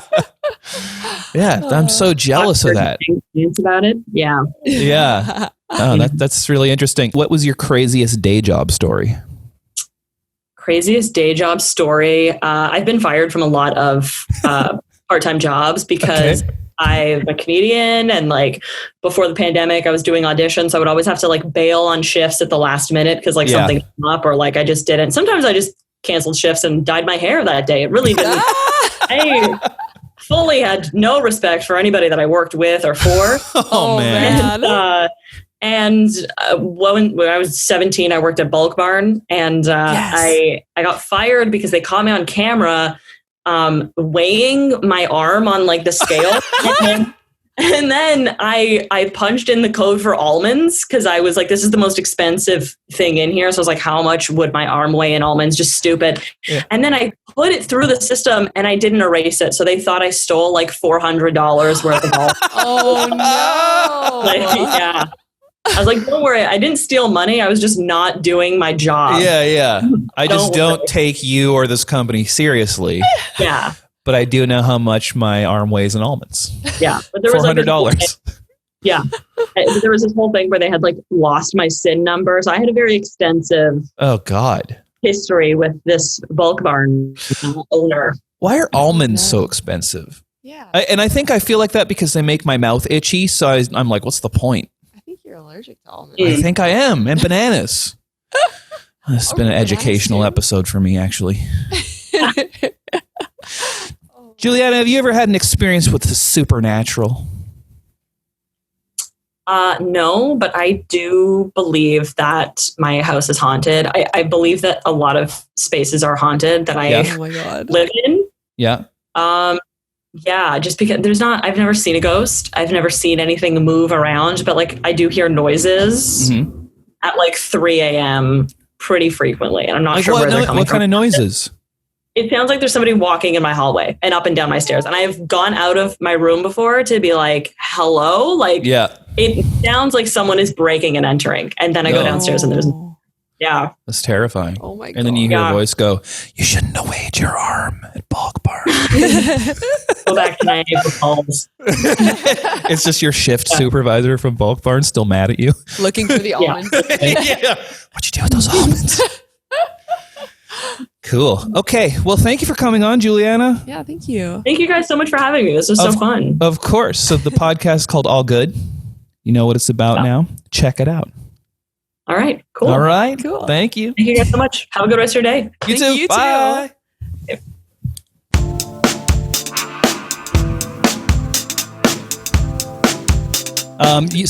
You guys opened for Black Eyed Peas. How did that go? Was it default? Yeah. I remember it was Three Doors Down was headlining it. That was the first time I think I had met Daniel Adair. Okay. So that was before he had joined Nickelback, actually. Yeah. Wow. And Black Eyed Peas was the. Oh, you know what? Actually, sorry, I got that backwards. Because now I remember the story. I think it was Fergie was freaking out about the fact that some unknown rock band was playing after them. We were playing right before Three Doors Down. Wow. That's what I remember. So now. they opened for you. Except, you know what's confusing to me? Because, Dallas, do you remember that Universal Convention we were at Deerhurst, or Gravenhurst or whatever it is? Deerhurst, I think is right, yeah. The Black Eyed Peas were there too, but you're talking about something different. Something different, yeah. Because they were there. They were there during that was the weekend of 9/11. 9/11 was a Monday. And the weekend before, Dallas and I were at a convention, a Universal convention in like Northern Ontario with Black Eyed Peas and Hawksley Workman. I was there with Holly McNarland. Steve Gottlieb was there. Gottlieb was there. From that was TVT Records? TVT Records. TVT Records, the infamous TVT Records. Wow. And that was the the skinny dip incident. Yeah. Do tell. What's the skinny dip incident? You know what? There's not much of a story. I mean, Holly and some of the default guys got a little, were a little, let's just say they were overly refreshed. All right. And they decided that the skinny dipping would be a good idea. So they all went in. And of course, Dallas and I both sat there going, what a bunch of fucking idiots. And we want nothing I didn't want to be an idiot in front of you, John. That's all. I wasn't ready for that yet. So we sat there making fun of them. And the real question was it Nick Passute's fault? Oh, wasn't he Nick drumming there? for Holly McNarland at the time? You know, he probably was there, and he probably was naked. I think he was part of that. Now that you mention it, that's funny. But sorry, I'll try not to have verbal diarrhea. But it's just funny talking about TVT because on the drive here from my house today, I was listening to the Connells, which is one of my favorite bands of all time, who were on TVT. Okay. And of course, I ended up naming my first son after them. Right. So there you go. There you go. Yeah.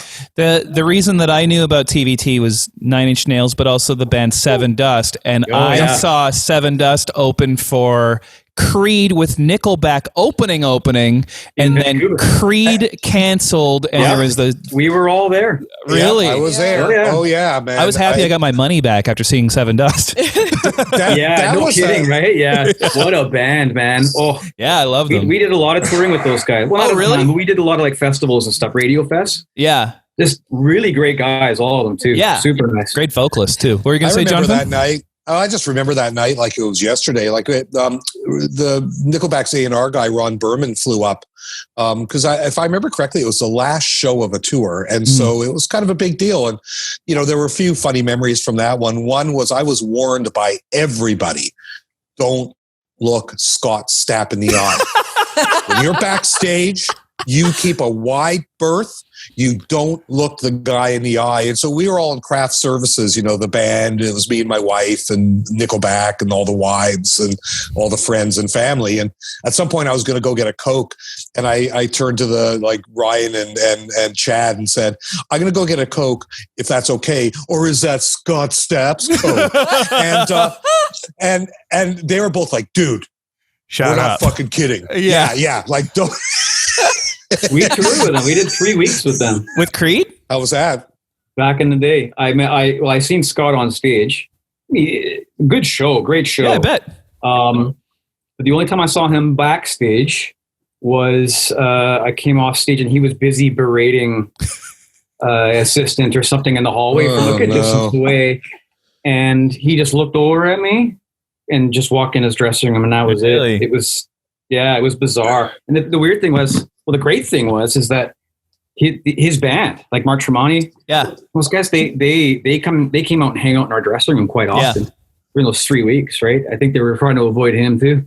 Oh yeah, yeah. Tremonti's a great guitar player. I think he's sort of underrated. Like I know Creed's become a bit of a joke, but I will say the guitar playing in Creed was just not Tremonti. No, he's got all the respect in the world from a lot of people. Like when we toured with him, the band, Scott was nowhere to be seen, but Mark would just be right from, I'd get out of the bus and he's already on stage with his rig, just playing all day, noodling and practicing in the arenas. So, yeah, he's the real deal. He's rad. Wow. Oh, crazy.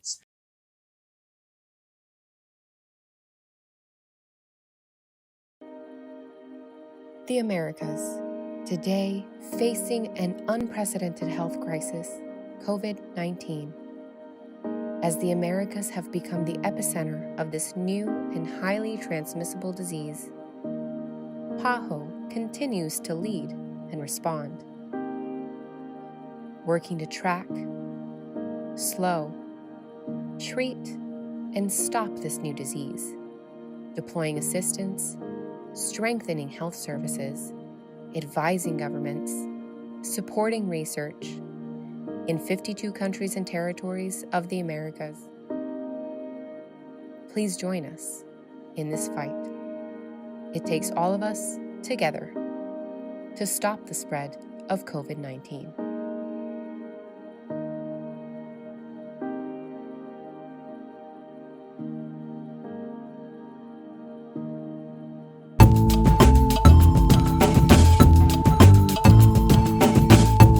And I hear that you have a joint ghost story to tell.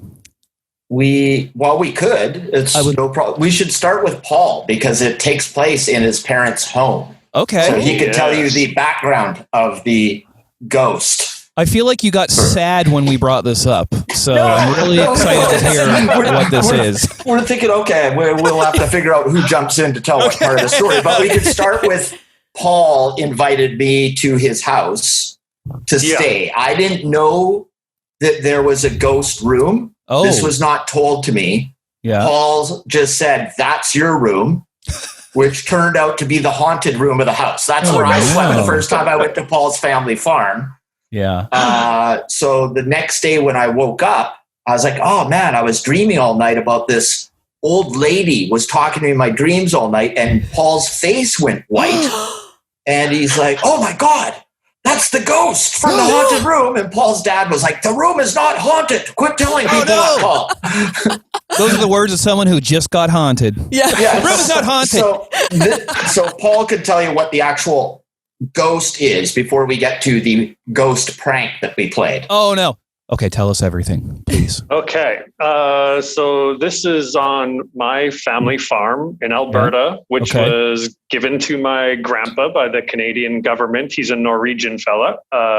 So way back when, they were giving free plots of land to Norwegian people to farm it. So this is going a long time, pre-war stuff.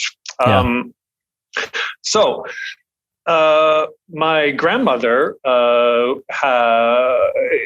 was in an accident on an operating table. So my mom was sleeping in this room, and she saw a blue floating orb, knowing that her mother was undergoing surgery, and she immediately knew, okay, my mother's gone. I lost my mother. And when she saw the blue floating orb. Now, my grandmother, I never met her, but she was a delightful person. So the going theory here is whatever is on our land, my grandmother has stayed to protect the children from, because this entity seems to attack children, including myself. When I was 11 years old was my experience with it. It was Christmas time. I couldn't sleep. I was hearing screaming in my head all night. I finally went to the bathroom to splash some water on my face. And as I got to the bathroom, there was a lady there with a beautiful old gown on. And it really looked like my cousin Carla, who was also there for Christmas. And I said, Carla, what are you doing? She was just standing in the dark in the bathroom. And without saying a word, it went by me and then just slowly floated downstairs. And I didn't know that part of the ghost story. Yeah. So you would have altered your prank had you known that part. Yes. So that was my personal experience with it. It was terrifying, but it's gone on to my cousin Corey, who is also my age. He was in the room. He decided to go for a nap in the early evening, and he flew out of the room in the middle of a night terror. I mean, we were around the same age, maybe a year, but he was swearing like an adult. He was taking his dad, trying to throw him over the banister of the house, screaming, throwing lamps, running around. All of us had to grab him, hold him down, and snap him out of this trance. It was absolutely terrifying. My little nephew, McKinley, was in the room recently, and again, sort of a night terror thing. He was screaming, and we ran in to see what was going on. And he pointed at a picture of my grandma, and he said, "Stop that lady from talking to me." No. Oh no! Oh my God! Paul's own sister won't stay in the house because of the haunted room. Won't let the kids stay there. She's really more terrified than Paul. Paul's father denounces the whole ghost story. Right. He doesn't want this getting out in public. He's like, this room is not haunted. He's very adamant that he does not have a haunted ghost room in the house. Yet the rest of the family's all been tormented by the ghost. It just seems to go for children. And then the most recent one was my little niece, Raina. My sister was going out to I think we call it in Camrose the Ballroom Blitz. It's a big party. So she knew she was going to stay out all night drinking. So she decided to leave Raina at mom and dad's at the farm while she went to the party. But mom and dad had another event. So they hired a babysitter to stay with Raina out at the farm. They didn't tell the babysitter about the ghost, which was probably a mistake. Let her find out the organic way. So my sister was at the party and she just went to her purse to check if she had any messages from the babysitter, and she had missed 39 phone calls from the babysitter. And the babysitter said, "I don't know what's going on. I'm trying to get her to sleep, but every time I put her in that room, she starts screaming." And I'm not talking about it's like blood curdling. My life is in danger. And I take her out of the room. She calms down. I put her back. The screaming starts. And then she pointed at we have an old mirror and sort of makeup counter in there. And she said, "Tell those flowers and snakes to stop moving on the side of that mirror." Oh my God. That's the history of the ghost room. Paul told me none of this. He just said you're sleeping in the room there with all the pillows. So, so during the Snowed In tour, myself and Paul and Pete Zedlacker, there was going to be about 3 days off on the tour, and we were in Alberta. So we had decided we were going to go stay out at Paul's farm because his parents were gone. We're going to go stay out at the farmhouse, and I bring up the ghost room that I slept in there last time and not sleeping in there. So Pete Zedlacker and I are going to flip for nights. Who's going to sleep in the ghost room? First night, one guy gets the downstairs bedroom. So we're in the elevator and Pete says, "You guys better not do anything. Don't scare at each other in the ghost room or whatever." And then he leaves the elevator and Paul's like, "Are we going to get him?" I'm like, "Absolutely. We're going to get him." Pete Zedlacker is the first thing we're going to do. So Paul and I know we have a plan. We get to the house. Pete's assigned the ghost room and he wants to go. We're going to have like we're 15-year-olds. We've decided we're going to rent a bunch of scary movies, Amityville Horror, Carrie, and then smoke weed in the basement. watch the terror movies. So Paul and I are figuring out how we can get them. And we just realized our cell phones, you can leave them open and connected and it's no charge, right? You can call for as long as you want. So in the day, we test out the phones. We decide we're going to put one in Pete's room, and Paul and I are testing. He goes in there and I'm like, okay, he puts it in a Kleenex box at the end of the bed. And I talk to Paul and it's all set. We test this out. So while we're watching the movie, or before we watch the movie, we call each other's phone, and I put it in my bedroom in the downstairs basement. Paul puts it in the Kleenex box up in Pete's room, and we watch 2 movies. And Pete decides he's going to go to bed. So we wait till he gets to bed. We can hear him on there. We wait till his lights go out and he's all done. And then I just went into the bedroom downstairs where I was and just went ooh. Oh, no. And then we heard him. We heard we heard his laugh. So I ran back and sat at the couch with Paul like we were still watching a movie. And he comes running down with a neck pillow on.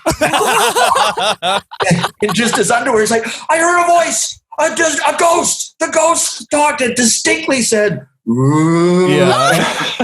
Is very good at impressions, and it was dead on to the voice I had done. So he was actually imitating it perfectly. And we were like, "What are you talking?" He's like, "You guys didn't hear? We're just watching a movie." And he's like, "No, there's definitely a ghost." And Paul tells him it's maybe just the pipes. We go up, we look around. It's probably just the pipes and all this stuff. So he says, forget it. He's not going back to the room. He's going to sit down with us for a while because he didn't want to hear a ghost breathing on him. So Paul and I had to act very surprised while he was freaking out. We were like, "Oh my God, this is traumatic. What's happening?" So we sit for about another hour, and Paul goes upstairs, and I see him come down with the toilet Kleenex box. And he puts it behind the couch behind Pete Zedlacker. and Paul just happens to wander into the bathroom. So I went to the bedroom downstairs and did it again with ooh, and he's like, "You guys must have heard it this time. Oh my God. You have to have heard it." And he's freaking out, and we're like, we don't know what's going on. And finally, while Paul was sitting beside him, I did it the third time, and he lost it again. And Paul, But finally, we burst out laughing. Yeah. And then he was like, "Ah!" He's like, 1, you guys are very good actors. For keeping it together. 2, I'm super upset I was not in on the prank. And 3, you better look out. I'm going to get you back. And he never did. But really? Yeah, he's just biding his time. Yeah. Yes, it's been 3 years now, so we don't expect anything back. But think about the impact when 7 more years from now he gets you back somehow.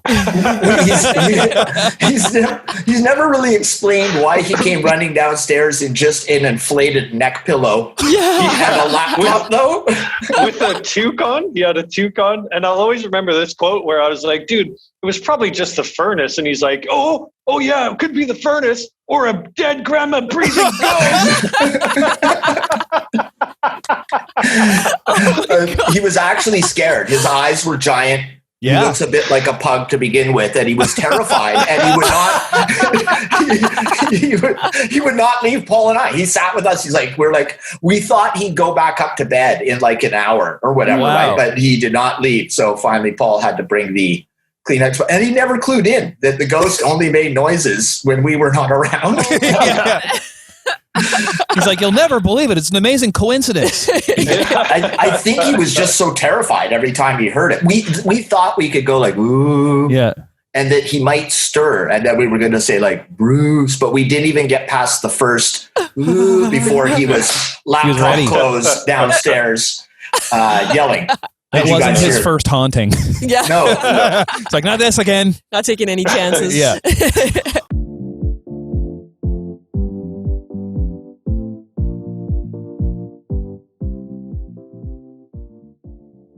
Another movie where they do the Achilles tendon thing is the House of Wax remake. Paris Hilton. Yeah, Paris Hilton is in it. And there's a part where I don't know, one of the guys is standing just above like a storm drain. Yeah. And like a hand like reaches out from the storm drain and like snips his. So now I can't walk over storm drains. Every time I'm just like, oh, I can't stand there. That's fair. That's very fair. When things like that gross me out, I like feel them for real. Yeah. And then I do this. Yeah. Oh yeah, actually, like the most visceral moment. I don't watch a lot of horror movies, but like for me in theaters, it was like Final Destination 5 or something, and there's all of these gruesome deaths, and they're gruesome. But the one thing was there's a girl who's like a gymnast, and she's on like a beam, and there's a thumbtack. Oh no! And they keep zooming in, like it's like suspense. It's like, is she gonna step on the thumbtack? And the whole theater was like, ah! So Just effective. to that. Yeah. Well, Gina, do you have any stories that are cringeworthy and your fault? Oh, yes. I'll talk about like, I think it's cringeworthy because it's me asking people out and being rejected. Oh, what? No, it's funny though. When I was in Australia, I lived there in 2012. And I used to go to this bar, and I would just be like almost blackout drunk every time I went. But I can't even picture that.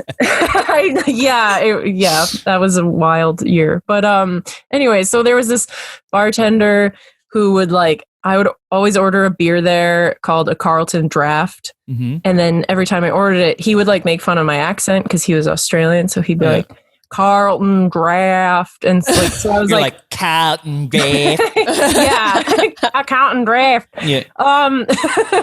And so then I was like, oh, we have a banter. And so my friends were just I was saying that he was cute. My friends were like, ask him out, egging me on.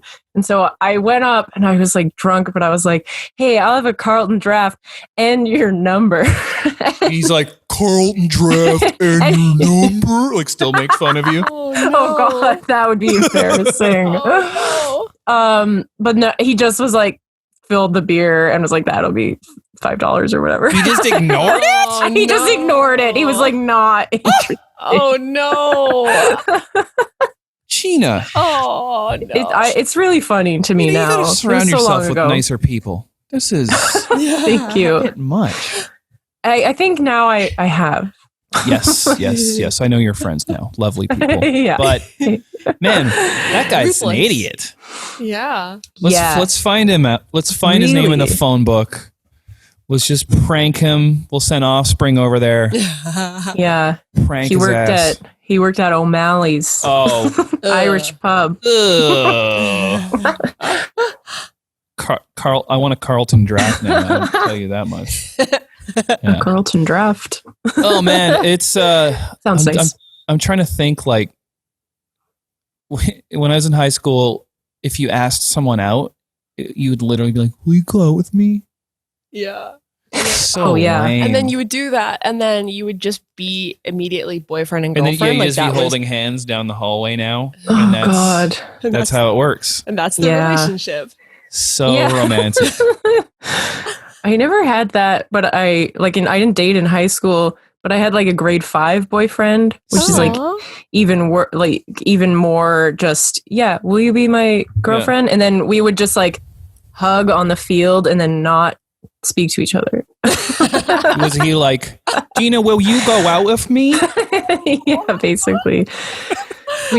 Oh man. He was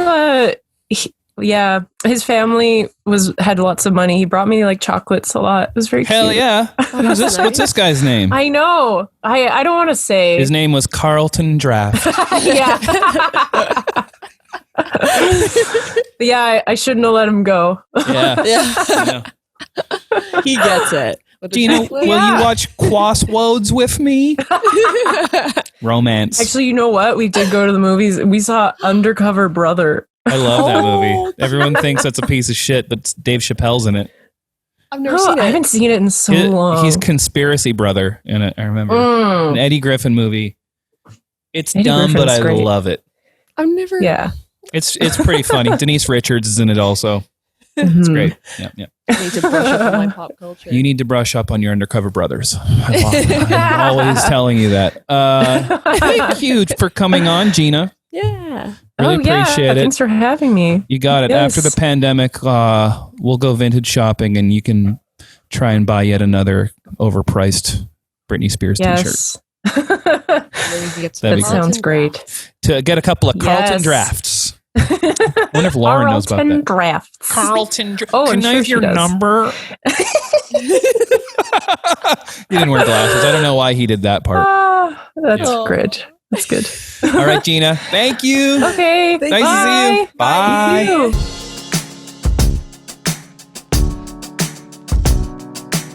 Thank you both for coming on. Morgan, have you ever been in a fight before? I've been in lots of fights. Really? Yeah. You're so friendly, though. Well, you are divorced, so yes.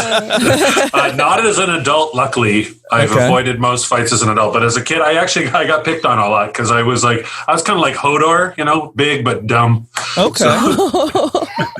So you had to stick up for yourself a lot.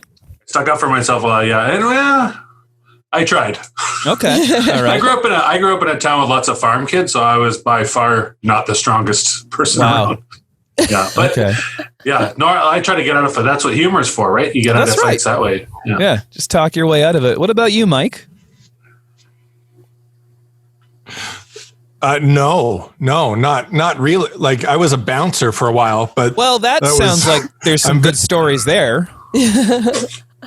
But I'm super squishy. Like the moment I open my mouth, like I physically very imposing, but the moment I start talking, people are like, it's pretty squishy. Like, I don't think he's the bouncer for like a Broadway show. Yeah, exactly. You need to leave Kinky Boots right now. Stop singing. Yeah. Though I didn't grow up in a small farming town like Morgan. Okay. No, you were squishy for other reasons. Blizzards. I'm going to blame blizzards. When I was in high school, I was a bit of a shit sometimes. So I played basketball, and my friend Kurt, who was like the strongest farm kid, you asked Chantel. He was a McKee. Kurt McKee. You asked Chantel, Mike, about him, and she'd probably know the McKee family. They're Mormon, so there's 400 of them. Anyway, he was a big, strong farm kid, and he threw a basketball at me once, mad, and I waited for him to turn around and then threw it at the back of his head. Nice. And then he chased me around the gym, and the mistake I made was I ran. because I'm not going to outrun him. Even then, I was a lot fitter then. Anyway, I ran, and when he caught me, he lifted me over his head and threw me on the ground. Wow, that's strength. Yeah, like I was nothing. Like I was 200 pounds, and he did boom. I had a bruise from my wrist all the way down to my heel. Like it was. Were you a Vanderhoof Mormon? You're just a hay bale. That's yes, it. Exactly. What about you, Mike? What kind of jobs did you have when you were younger? I worked at a movie store. Okay. Like a video rental place. Okay. Yeah, that was my first job. That's a worked good for one. Zellers. Okay. Oh. Yeah. I liked. Neither of those two things exist anymore. Wow, you're so right. Working at a video rental place. That was like my dream job when I was a kid. I was like, now that's life. You just watch movies all day long.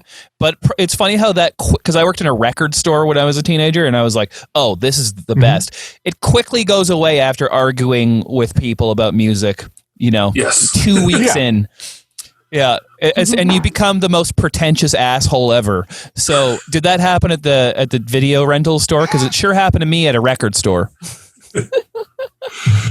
People were jerks. Yeah, but they're really nice. You get people that come in on a Friday night, walking around the aisles for 3 hours, and then pick an Adam Sandler movie, and you're like, oh yeah, this will never change. What could be better than this? They will never get. Yeah, exactly. They're like, let's see if Waterboy is as good the seventh time as it was the first 6 times. Yeah. In the morning, like when we would first open, you would get a mixture of guys that were like they'd rent a porn. Yeah. But their kids, they'd be like, okay, kids, go get something for yourself. And they'd duck off. Was it behind the doors? beaded curtain? Oh, it was a beaded curtain. Yeah. So then they'd both, So then you'd rent them the most unique collection of videos. Yeah, the full spectrum of genres were being rented. And I imagine a lot of people who rented porn also rented some innocuous titles to sandwich the porn in to be like, see, I'm not a complete disgusting person. Yeah. Yep, Debbie Does Dallas 14 and Schindler's List. So see how deep I am. Yeah. And she was ironically deep that's the name of the porn they rented too. Yeah, exactly. Yeah. See how deep I am. Did you ever, when people returned porn late, did you have to call them and leave a message on their machine listing the titles that they hadn't brought back yet? We were never allowed to list the titles for anything, but it was me and my best friend that worked at the store. Perfect. And we would call people and just pretend to be a machine automated message. So we would switch back and forth. Oh, brilliant. Be like, one of us would be the machine, and then the other person would be like, this is a message for, and then they'd be like, Dave. And then we just, so, yeah. Can you guys give us like the quick synopsis of the Florida podcast and what people can expect from it? Mike? Morgan. It's us celebrating the weird, wonderful, and completely true news stories of the Great Sunshine State. Wow! So it is a never-ending barrage of insanity. Wow! And we do the show live in Orlando every year, so and cool. Since we don't do that anymore, we're doing a podcast version. So. Oh, I love that. We're sitting at home making ourselves laugh. That's so great, and it's they love to make fun of themselves. They love that we make fun of them. They love it. Yeah. That's great, and it's. Did I read that it's part of Fringe festivals typically? Yeah, it's typically part of the Orlando Fringe Festival. Well, that's how it started. We did it as a fundraiser the first time. Oh, that's so cool. Oh, yeah. The Orlando Fringe Festival, Comedy Here Often alum Shirley Nome just performed at that 2 years ago, I think, back when there were shows. Yes, back when they were back in the old days. Yeah. Cool. Well, thank you both so much for coming on the show. We really appreciate it. Everybody go listen to Florida. And thank you, Morgan, and thank you, Mike. Thank you, both of you, for having us. Absolutely. We'll talk to you Thanks for soon. letting us hang out. Absolutely. Of course. Okay. Bye, guys. All right, take care. Bye, too. Morgan. Bye, Mike.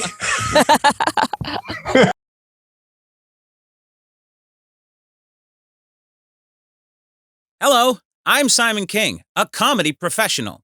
And because I'm a comedy professional, I have remembered what I'm supposed to talk about without checking my phone at all. Simon, can you hit these points? Comedy Here Often has a Stop Going Viral campaign to help fight COVID-19. Because COVID-19, that's bad. COVID-18 was nothing. We all thought when COVID-18 was around, how bad will COVID-19, can you imagine COVID-21? COVID-45 is going to be a nightmare. We got to get this under control now. So wear a mask and donate to PAHO. There's a link down there, down there or there. I don't know. Turn your phone sideways. Just do it right. And you can donate money and also do your part, okay? By washing your parts, and usually the parts you're touching things with, and stop licking strangers' eyes. I know it's part of your lifestyle. I get it, but please stop. I stopped. You can stop too. Yeah, hand sanitizer, wear a mask. I know I look like a doctor. I'm not a doctor, okay? I mean, I've been on the internet. I've Googled some stuff. Look, the point is just do your best and to stop coughing on people.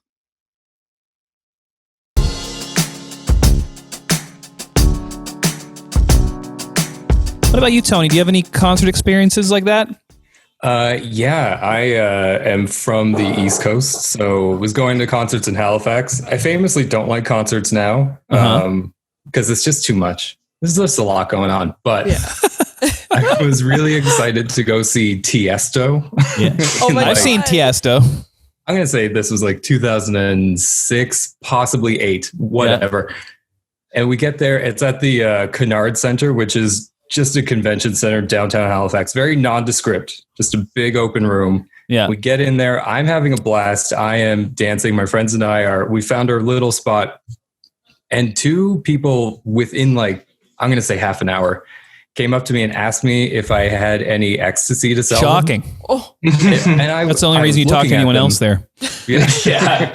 I know. I was like, throw a rock. But yeah. Also at this time, I'll be honest, I wasn't really cool, so I didn't know. I knew what it was, but I had never done it before. Yeah. Oh my God. So I was offended. And I looked at my friends after the second one. I'm like, do I look like somebody? It's funny to say now, but do I look like somebody who would be doing drugs? And they were like, no, we don't know why. But a friend of a friend looked at me. He's like, yeah. I'm like, what? Is it something I'm wearing? Is it something I'm saying? And he said, you're dancing like a fucking maniac. I want what that person has. Give me that. Yeah, exactly. So that's when I found out that I'm a bad dancer. I actually took dance classes after that because I was so embarrassed. Yeah. I respect that you wanted to improve that. You saw the flaw and then you went to improve it. I love that. That's like I went to Warped Tour 2005 and I took my shirt off and a girl behind me said "ew" and I took and I put it back on. Same sort of vibe. Horrible. I don't like her. Yeah. That wasn't nice. Oh my God. Wow. I went to I got free tickets to Tiesto once too, and I went and I was like, that's it.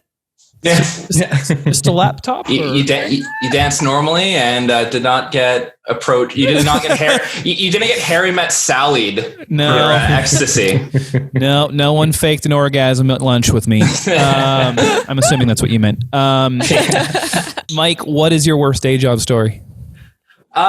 Worst day job. I was prefaced that it was an insane day job story. Insane day job story. Let's up the ante. Yeah. So, in the summer of 2018, I was the assistant stage manager for the P&E concert series. Nice. So basically, my job was so obviously there's a P&E concert series. That year was headlined by Cyndi Lauper, Mariana's Trench played, Goo Goo Dolls. Village People were there, and that was we got to meet and liaison with all of them. Cool and the Gang played, and I had to drive them back to their hotel. Whoa, that's cool. Incredible. Yeah, this isn't the story, but I introduced the singer of Cool and the Gang to Poutine because he was like, I need an after show snack. And I was just like, yes, I'll take you to one of the fair stalls. Yeah. And then he was a younger guy because I guess he's a bit more newer in the band. I don't know what's the word? Legacy the lineage. Of Cool. Yeah, the lineage. Yeah, there you go. You got it. And he gave me his email, and he's like, "Yeah, if you're ever in Philadelphia, give me a shot." Like, man, that like a Cool in the Gang hookup, sick. Yeah. But the story I'm saying, like, the biggest part of my job, and I think anyone who is not in the music industry kind of hears like kind of legends of this kind of stuff, is that I had to go through every artist's rider. Oh yeah. And really, really pick through their riders and stuff like that. And because it's the P&E, not allowed to have any alcohol on it, so you have to cross it all out, which was like a big problem for like a lot of artists that I won't name. Yeah. And I actually won't say who specifically the artist is, but there was one who they showed up, and their rider was completely off the wall. And my whole thing was like, I'm going to study these writers, because like maybe there's stuff in them that like for me as a touring musician, I can take and be like, oh yeah, that's actually smart, that's actually intelligent. Mm-hmm. This stuff was just like they wanted like just like clothes. They're like, yeah, go to Walmart and buy like some white t-shirts, like 5 new pairs of black socks, 5 new pairs of gray socks. They wanted the local newspaper, the New York Times, and the national newspaper of like whatever. And like, this was like their touring rider. Yeah. And they demanded like a meal bio, which is like whatever. But we met their tour manager as well. And their tour manager was a very cool guy. I can't remember his name for the life of me, nor would I probably say it if I could remember it. But he also was a member of the Blue Man Group in Vegas. And it was just like kind of like and he was telling me all these stories about how being in the Blue Man Group was his main gig, but like he moonlights as a tour manager for this like very well-known band.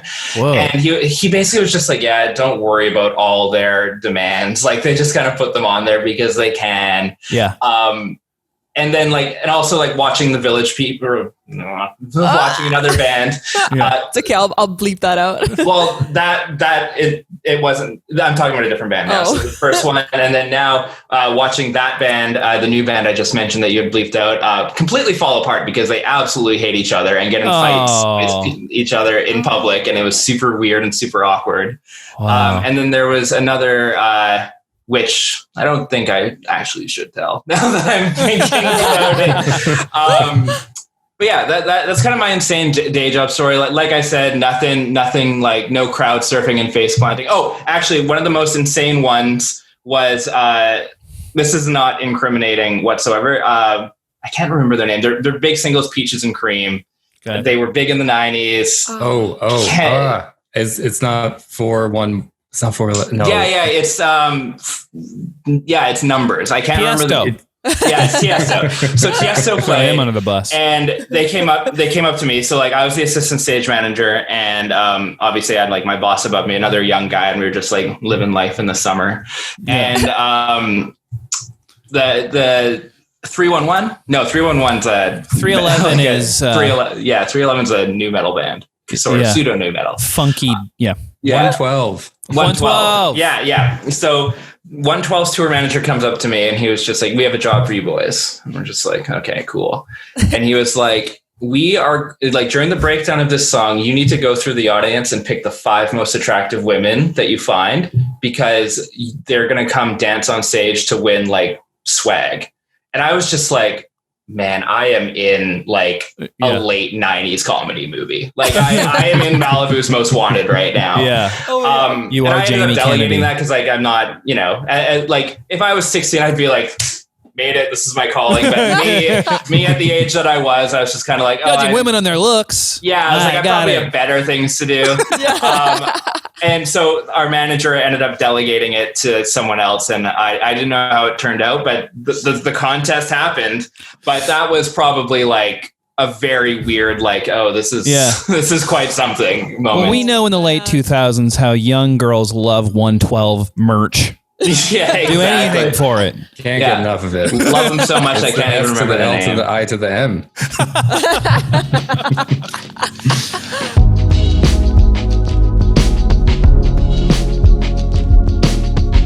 Nice to meet you, man. Thanks for coming. Thanks to you both. Having me. Dan just showed me your podcast. It's so funny, man. The man. Call of Duty thing about the sequel being about following that soldier around after the war is so funny. Thanks. Yeah, I think that would be I think that would be the true challenge. Yeah. It's like, yeah. The PTSD. You thought getting kill streaks was hard. Well, how about holding it together? How about imagining your kill streak every day of your life? Yeah, the headshots after that in the sequel are going to a therapist and doing a headshot or two on yourself. Yeah, thank you so much. So it's so funny. Like the premise of your show is you're basically like watching these movies that were probably like okay for your parents' generation, and then you're watching them like, and you're probably like, this is incredibly problematic, right? Yeah. I mean, it's just like it's a nice change of pace from like coming up in, a culture where you say one wrong thing 5 years ago and that's the end of your career to, going and watching movies where you can just like do the most horrific things like in the background and nobody cares. It's not part of the movie. It's just like a thing that's happening, you know? It's really fun to go back and watch all those movies that were able to kind of be made before political correctness, but through that lens of political correctness. I think it's been a lot of fun. What's been the most like shocking thing you think you've seen? Like I saw you just watched Under Siege. Like this got to be pretty tasteless with certain elements. That stripper one was and a very cake. tasteless. That wasn't even the worst part. The part that made me the most mad in that movie was all the scenes where he was shooting people while sitting down. The least you could do is stand up while you're murdering me. Seriously, show some goddamn respect, Steven Seagal. These terrorists. The most problematic part was how relaxed he was the whole time, I think. Yes. I heard another comedian or an actor talking about meeting Steven Seagal on the set of a movie like recently, and he was sitting there and he was reading a script and he was like openly crying, and they were like what are you reading? He's like, it's the most beautiful script I've ever read. And they're like, wow, who wrote it? And he's like, I did. Man, that is exactly what Kian does 5 minutes before every episode. That's great. I don't know, man. People like to make fun of Steven Seagal, but I feel like we're all just kind of reaching to be at that point where you can read a script of dog shit and be like, this is beautiful. Yeah, This having is that amazing. kind of self-confidence, I respect it, and I aspire to be that. Yeah, seriously. Forget about high art. It's just about feeling good. Yeah, and I also think at a certain point, he started wearing all black and all his fight scenes were above the belt. I don't know if that's true. It's just something I think I noticed. Yeah, that's definitely very true. Steven's he's an interesting figure. I think probably my favorite movie star that we've started getting into from the show, though, has been Jean-Claude Van Damme. Oh, yeah. He's just steals the show consistently. In every movie he's in, he's a perfect human man. I don't know where I'm going with that. I just wanted to put that out there. I love where you're going with it because I want to say that I think there must be a clause in his contract that he gets to do the splits once per movie. Oh, yeah. That's how you can really, it's a Jean-Claude movie by if there's splits and a perfect ass shot. Oh, while he's doing the splits. You need to have that. Yeah. Two of my favorite things.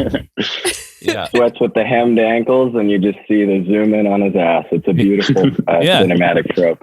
Yeah. It has its own ratings on the ratings board, I hear.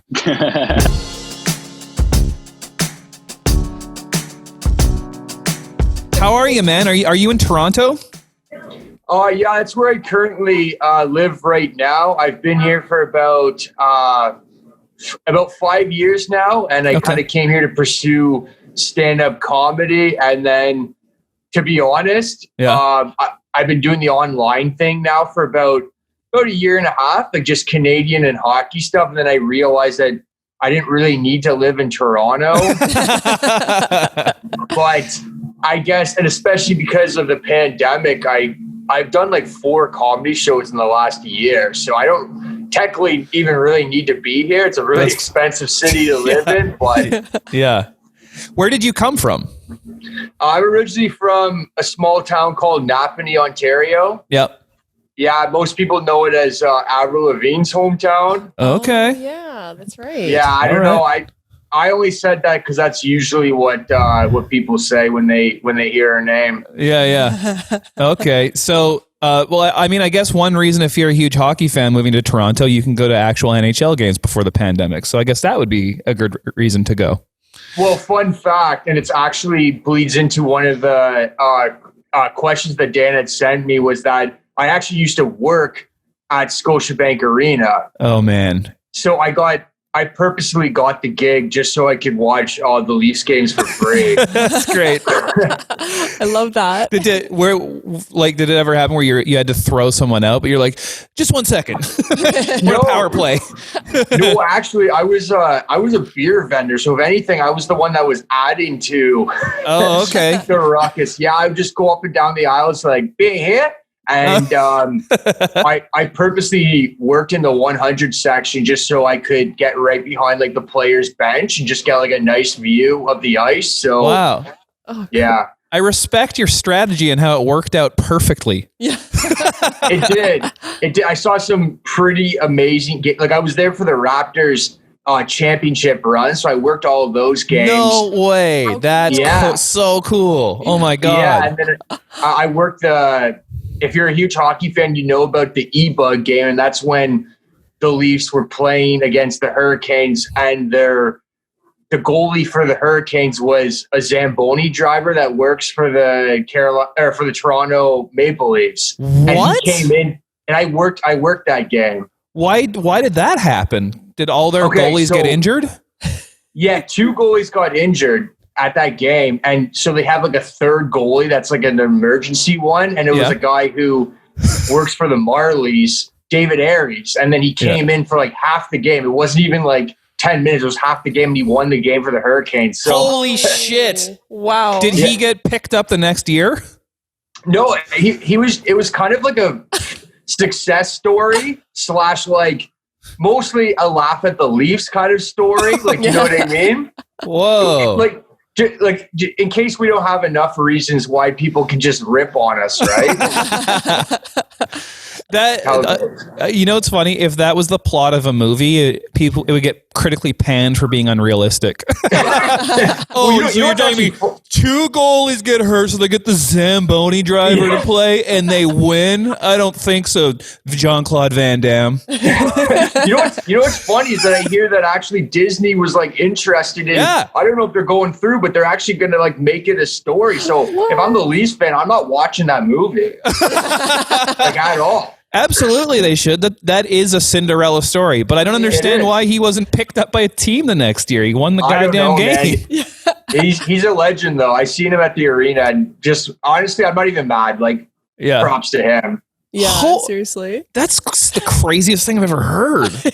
Yeah, it happened last year, right before the pandemic. So I was kind of like, is this like, did this start something? I don't even know. Oh my goodness. That's so wild. Did you, so you were selling beer there. Yeah. And I imagine just every 10th guy was like, man, the price is here. Come on. You cut me a little deal here. Yeah. No, honestly, it was kind of an annoying line I'd get sometimes. Like I started getting recognized there, which was kind of cool. But then people thought from like my hockey content, and people thought you had cool and funny if they could like ask me for a discount. Like, okay, I'll give you a free beer with a $20 tip, bud. Like,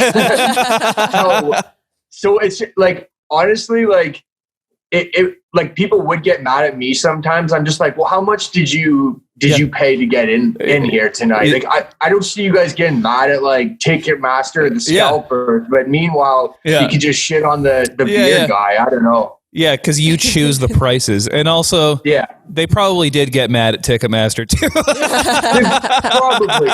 They probably did, but... Yeah. And it's funny, the scalpers, too, like those guys, the things they must go through, you know? Yeah. Is scalping legal in Toronto? It's legal here, I think. Yeah. I feel like it kind of is just legal all around now. Like, I see cops, like, around people. It's kind of like a blind eye to it and stuff, but... Even working there, like I'm not like ragging on MLSE, but I never got like a discount there either. So my twin brother actually lives on the island in Victoria. So cool. Yeah, so when he comes to visit me, we always do a Leafs game, but we're not getting discounts. Like I'm still paying an arm and a leg just to get in the arena. So well, you know what I heard is that NBA players, when they retire, they don't get discounts even. Really? Yeah, they have to pay full price. And then also, at a certain, like there's some teams that don't even give free tickets to players' families and stuff like that.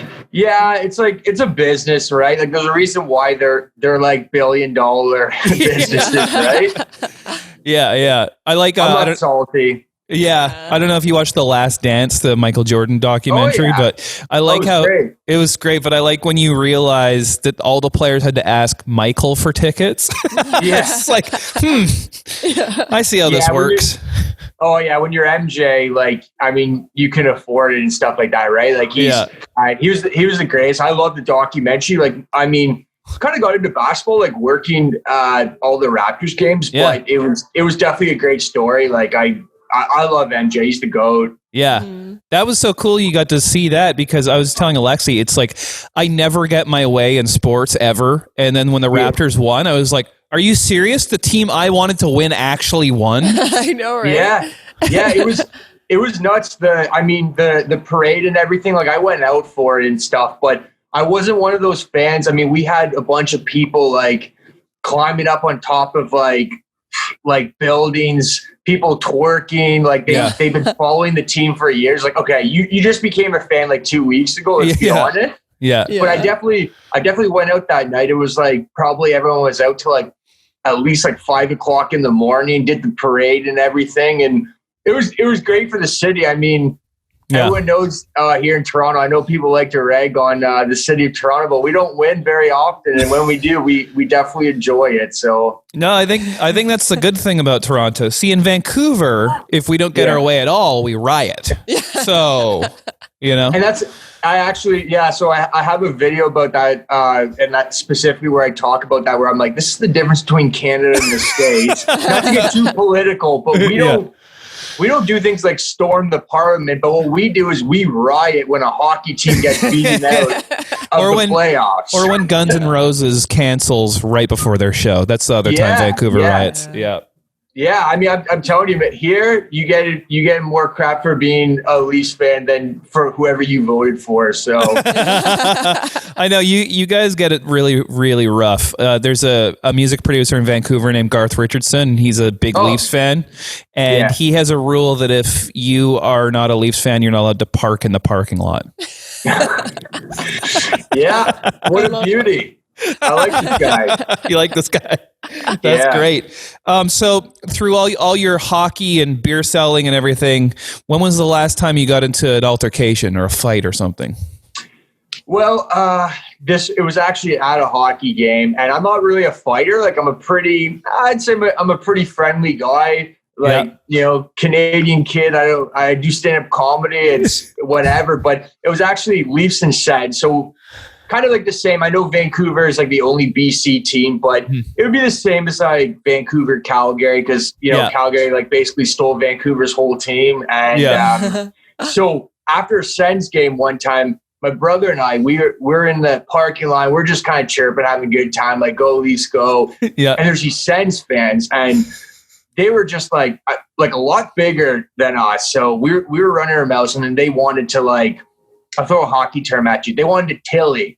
They want to tilly with us, right? Okay. So they start kind of like pushing us. I'm like, oh man, this is getting kind of like intense, right? And then just before it gets like too crazy, all of a sudden I hear "Rally Boys," and we're like, my bro and I are like, what? And then I look, and it was my old high school principal. Oh my god! That was to come in and save the day. And he said, so he starts looking at us. He's like I knew his son, right? He's like, hey, can I get a picture so I can send like to my son and stuff like that? And I was like, yeah, sure. So me and my brother and the two guys that we're about to scrap with get inside the photo with the principal. and we're sitting there like smiling, like doing thumbs up. Oh my God. Yeah. And then like just Canadian, right? Like it's like, you guys, even if we were about to fight, like, hey, man, like a picture, you gotta send it over. So right after, I just like shove the guy and I just run away. Like I love that manners to the end. I love when the Goon movies came out and they represented Canadians as like tough, stoic, like, you know what I mean? Kind of. I was like, there you go. Finally, a good representation of what Canadians are like. You know, I'm like proud of this. I like this. I love it too. I mean, we're great people. I've definitely thought about going down to the States to like pursue comedy, but then I started thinking about, I'm like, man, why did I leave this beautiful country? You know, like I love it. I got to kind of tour a little bit. I went to Alberta for the first time. I'm like, I love this place. They're my people, man. Yeah, I know. We're lucky we live in this country. It's pretty wild. Yeah. Oh yeah, definitely. Cool. Well, thank you so much for coming on, Rick. Your podcast is called Beauty Sauce. Yeah. It's the Beauty Sauce, and I launched it it's been about 6 or 7 months now, and it's kind of collaboration of obviously hockey first and foremost, which I'm the most knowledgeable about, and comedy, because I got some great stories from like being on the road, and we're looking at getting some more guests on there. I kind of, from doing the hockey phone, I've kind of made relationships with some former NHL hockey players. Whoa, so that's cool. Yeah, it's something to look forward to, and it's I love it. It's a great time. I'd say that anyone who wants to learn more about being a Canadian, have a listen. I love it, man. Okay, thanks, Rick. Very nice to meet you. So nice to meet you. I hope you have a great night. Yeah, you too, guys. All right. See ya. Thanks. Good night. Bye.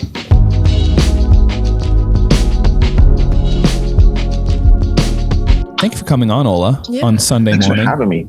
Yeah. Thanks for having me, guys. Yeah, thank you for the brief tour of your place. Looks great. It was very brief, very brief. I'd like to give like a greater tour, but then, the bedroom is in a situation where I'd like not to speak about. That's okay. That's fair. I hear it's where the magic happens, though. Of late, not really too much magic. It's been very quiet over there. Well, abstinence is also magical, if you ask me. Yeah. Very magical, I hear you just have all your energy just pent up and then somehow become what are those men called? I can't remember. Those dudes that hate women. Shit. Oh. Incel?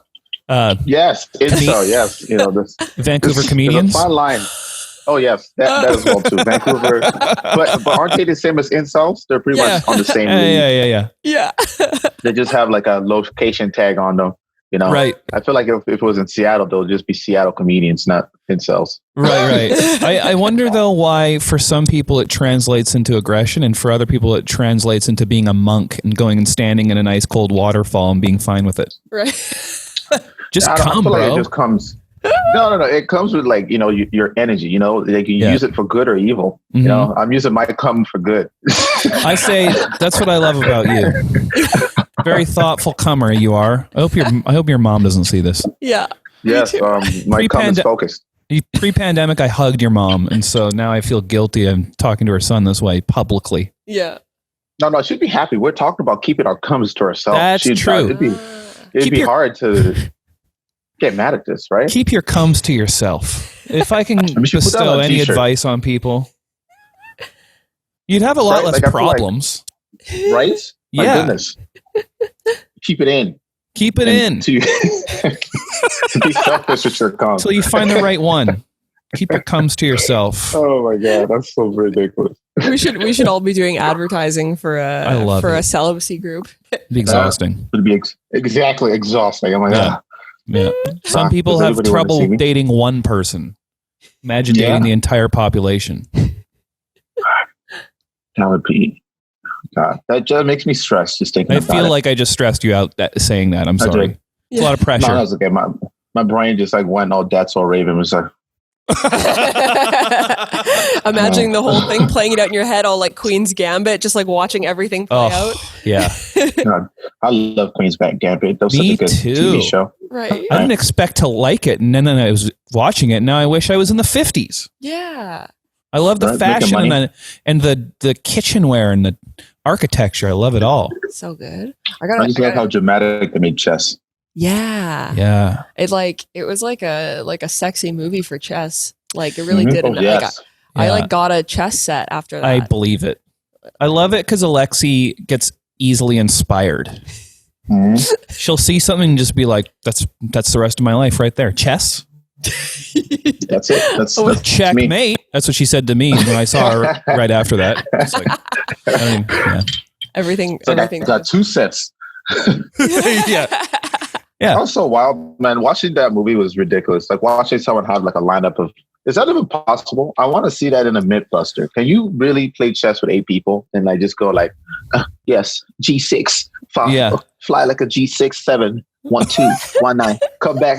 Like, does that even make sense? Does anyone's brain work like that? Is that even fucking possible? I think it's kind of like if for someone who's that talented and that brilliant, if they look at the board, it's obvious within a second what the move is. Mm-hmm. For me, I'm just like I I feel like every move is the wrong move, and that's how I live my life. And that's what I talk I'd be about. very in therapy. upset to get beat in a group, like to lose chess in a group. That's like I would quit chess, especially really, those dudes that were older than her, and they're like the shit at their school at chess, and then this like 8-year-old comes in and just like humiliates them. Just wrecked. All those guys and their cheerleader girlfriends, they broke up with them. It's like, we're going to date her instead. She's cooler. Yeah. They should have gone that route. I'm like, yes, that's what I'm talking about. Interesting plot twist, Queen's Gambit. They get rid of all the kings on the games. Like 2 queens now. We have 2 queens. yeah, exactly. All About It. It's your podcast. Yes. You should have Gavin Clarkson on. I've been on it twice. I like it because you do it at 6:04, and I just walk by the room you're doing it, and you're like, Gabby, come on in. Yeah. It's like, oh, all right. Sorry, fake shark. I'll be about an hour. Yeah. And I will be drunk when I get back. Yeah. I love it. It's a fun party. Absolutely. I'm excited to record the next episodes of those because I have like a few different ideas I'd like to try, which is kind of cool. Excellent. Oh, nice. Yeah. Cool. Looking I'm not going forward to tell to you guys. Don't ask. Sorry for prying. I know, right? I just went on the defense right away. I'm like, no. Yeah. Very, very defensive. I won't bring up that or dairy products ever again.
Where are you?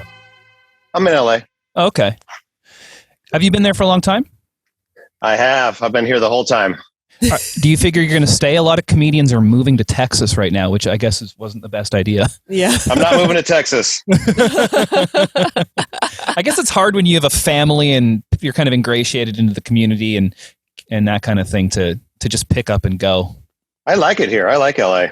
I love LA too. Yeah, me too. Yeah. I like, do you like it for the entertainment industry reasons or do you like it for the weather and that kind of thing? I like it because all my work is here. Yeah.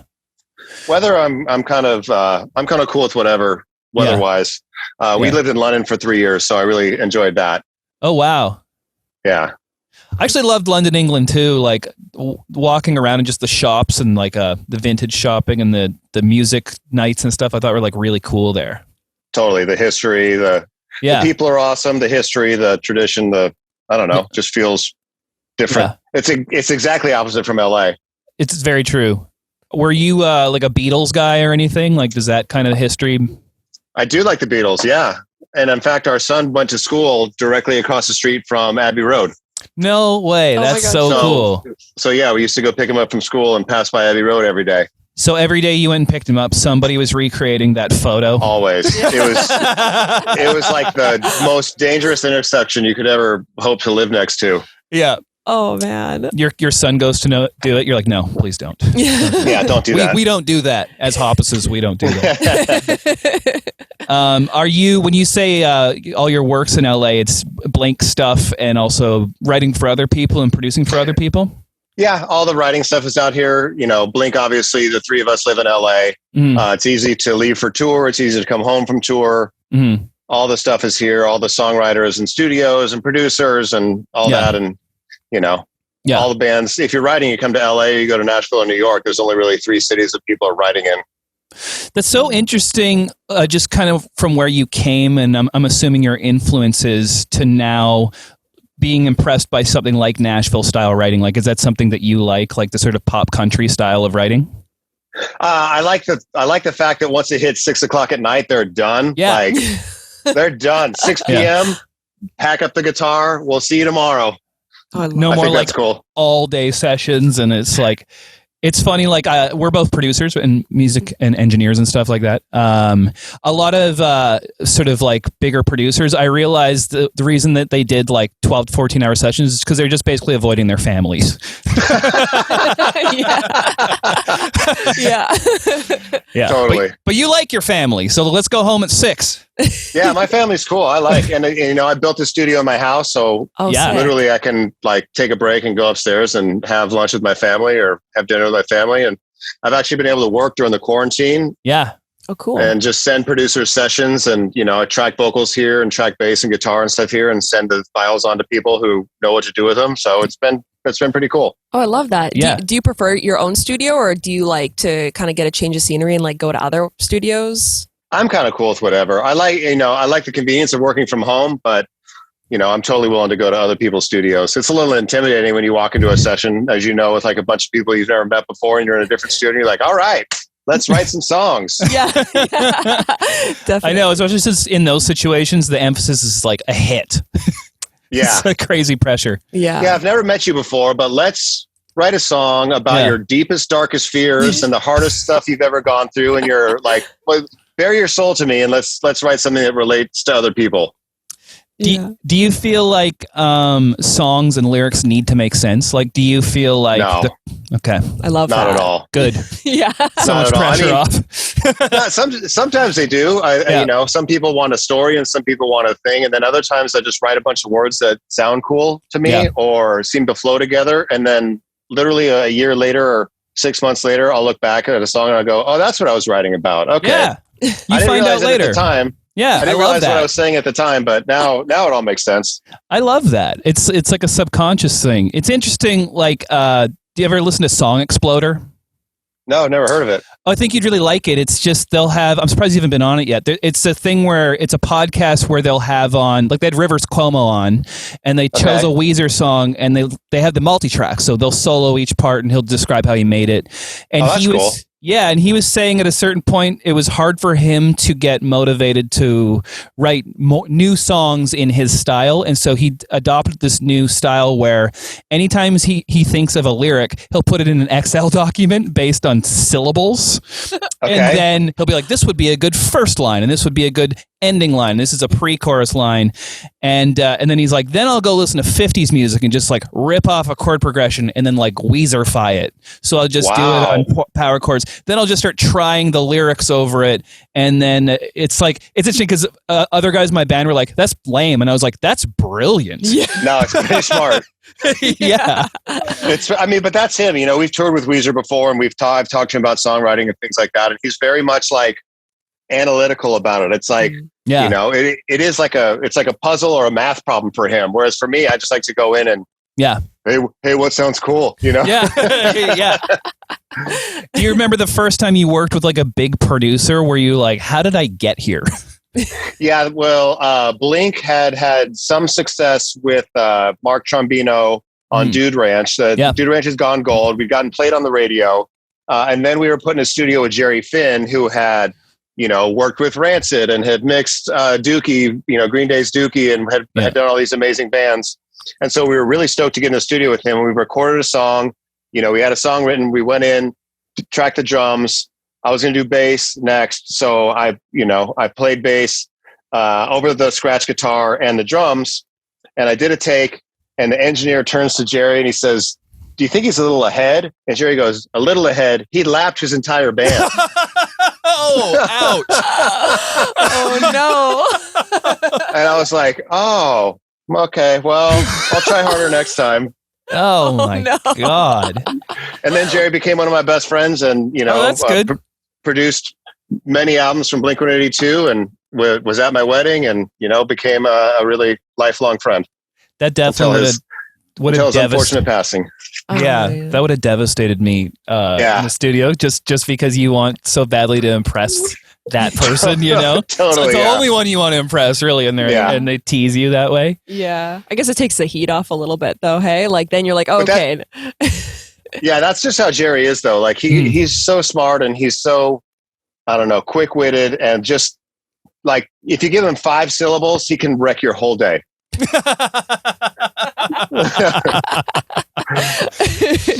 Do you remember the strangest bill your band was ever on? Like the weirdest band you ever opened for? We played a festival with Blue Oyster Cult one time. That was pretty cool. Yeah. Which was very different than Blink. But it was like, it's one of those outdoor festivals that I think is citywide and they just try and cast the widest net they possibly can to bring a bunch of people in. Yeah. And, but getting to hear Blue Oyster Cult sing "Don't Fear the Reaper" was pretty badass. I got to be honest. That's amazing. We've been on bills with all kinds of other bands, and I like it. I like a bill that's all mixed up. I really do too. Like I kind of like. I wish I got to see some of those early 90s festivals where like the Lollapalooza stuff where it would be like, you look at, I love seeing it's like a poster. It's like Ministry and Ice Cube. Yeah. Yeah. Totally. So I heard that I guess in Europe, when they'll bring over American acts, it'll be one show off. It used to be, I guess, and the bills were crazy. Like it would be like Sheryl Crow with Rollins band opening. Like that's a real one. And he tells the story of like, I got to bring it. And he knocked himself out with his own knee during the set and stuff like that. For real? It's great. Like I love Rollins. He has so many stories about that, about how he thought he was going to be really impressive and be so intense that when Sheryl Crow goes on, no one's even going to notice. And then a second into their set, his head went down, his knee went up, and then he woke up in a tent. He didn't get to perform. That sucks, but I love the story. Yeah, I love that because he before he was like doing his spoken word thing, everyone just must have assumed he was just like this barbaric meathead, and then you get to hear him just take himself to task all the time for stuff like that. It's great. And he has a podcast now, and the podcast is his assistant of 20 years, just deciding what the episode's going to be about, and he'll just tell the best stories. Oh, really? What's it called? It's called Henry and Heidi. Okay. His assistant's name's Heidi, and she'll be like, Henry, tell the story of being in Lost Highway. And then he'll be like, oh, okay, David Lynch. I met him... he had one role left in Lost Highway, and it was a security guard. He thought it'd be funny if I was a security guard because he's kind of making fun of me. And the whole time on set, he spoke through a megaphone, even though I was like a foot in front of him. He's like, and my wardrobe was a tuxedo for somebody about a foot taller than me. So if you watch that movie now, you can see my pant legs dragging on the ground. So it's great. That's cool. Are you a big podcast listener? No, not really. Not right now because I think I'm home, so I'm doing other stuff. I mostly listen to podcasts when I'm driving, and I feel like I'm missing out on a bunch of stuff because I haven't driven in a year. Yeah, exactly. That's fair. It's interesting because we are around stand-up comedians all the time, and I notice, maybe you've noticed this too, a lot of our comedian friends' favorite band is your band, and specifically Take Off Your Pants and Jacket. Yeah. Nice. Yeah. Like our friend Alex Sparling, he loves you, so he'll be happy that we mention him. His favorite comedy album, he says, is Take Off Your Pants and Jacket. That's great. That's really cool. What informed being like funny on stage early on? Was that a conscious decision? I don't think it was a conscious decision. I think that like I grew up listening to like George Carlin. Oh, awesome. And also listening to like live albums and going to see shows. And I always like bands that showed personality and had a sense of humor about themselves. And you know, I just think that's the people that we are. You know, when Tom and I started Blink, we used to get on stage and we would try and outdo one another with the most ridiculous thing that we could say on stage. And it got to a point where it's like Travis would just start the song without us because we would just go on these like Smothers Brothers tirades for like 5 minutes in between songs. And Travis is back there with no microphone, just going like, dude, shut the fuck up and let's play a song. Like he would throw drumsticks at us like, dude, come on. That's great. That's the charm though. That's like, because that's real. The audience is seeing like a real interaction between the three of you. Yeah. Yeah. My parents, but like I said, my parents had a lot of comedy albums growing up. I remember very specifically them having like George Carlin, Richard Pryor, a bunch of comedians from back in like the 70s and 80s. I feel like you're trying to avoid saying Bill Cosby, but he was probably. I feel like I did. I feel like I am trying to. You're very smart that way. It's okay. They didn't know. It's fine. No, nobody knew. But yes, they had Bill Cosby records, and even like you know, when video rental was a brand new thing and videotape was a thing. Like my mom used to take me out, and we would get, I don't know, comic stand-up cassettes to watch. Yeah, and had a lot of fun watching them and watching stand-ups on like, you know, David Letterman and Johnny Carson and all these you know, shows back in the day, and then Comedy Central, now HBO and Netflix. It's great. Like it's funny because like my whole thing is being a musician, and now we do this comedy thing. So it really is a lot of musicians only listen to comedy and vice versa. It seems like. So now it's like to do both things. It's kind of, you see how similar the two personalities are in a way. You know. Yeah. What kind of bands do you guys work with? I do a lot of pop, actually. Like it's funny because my first band was like an unlistenable heavy hardcore band.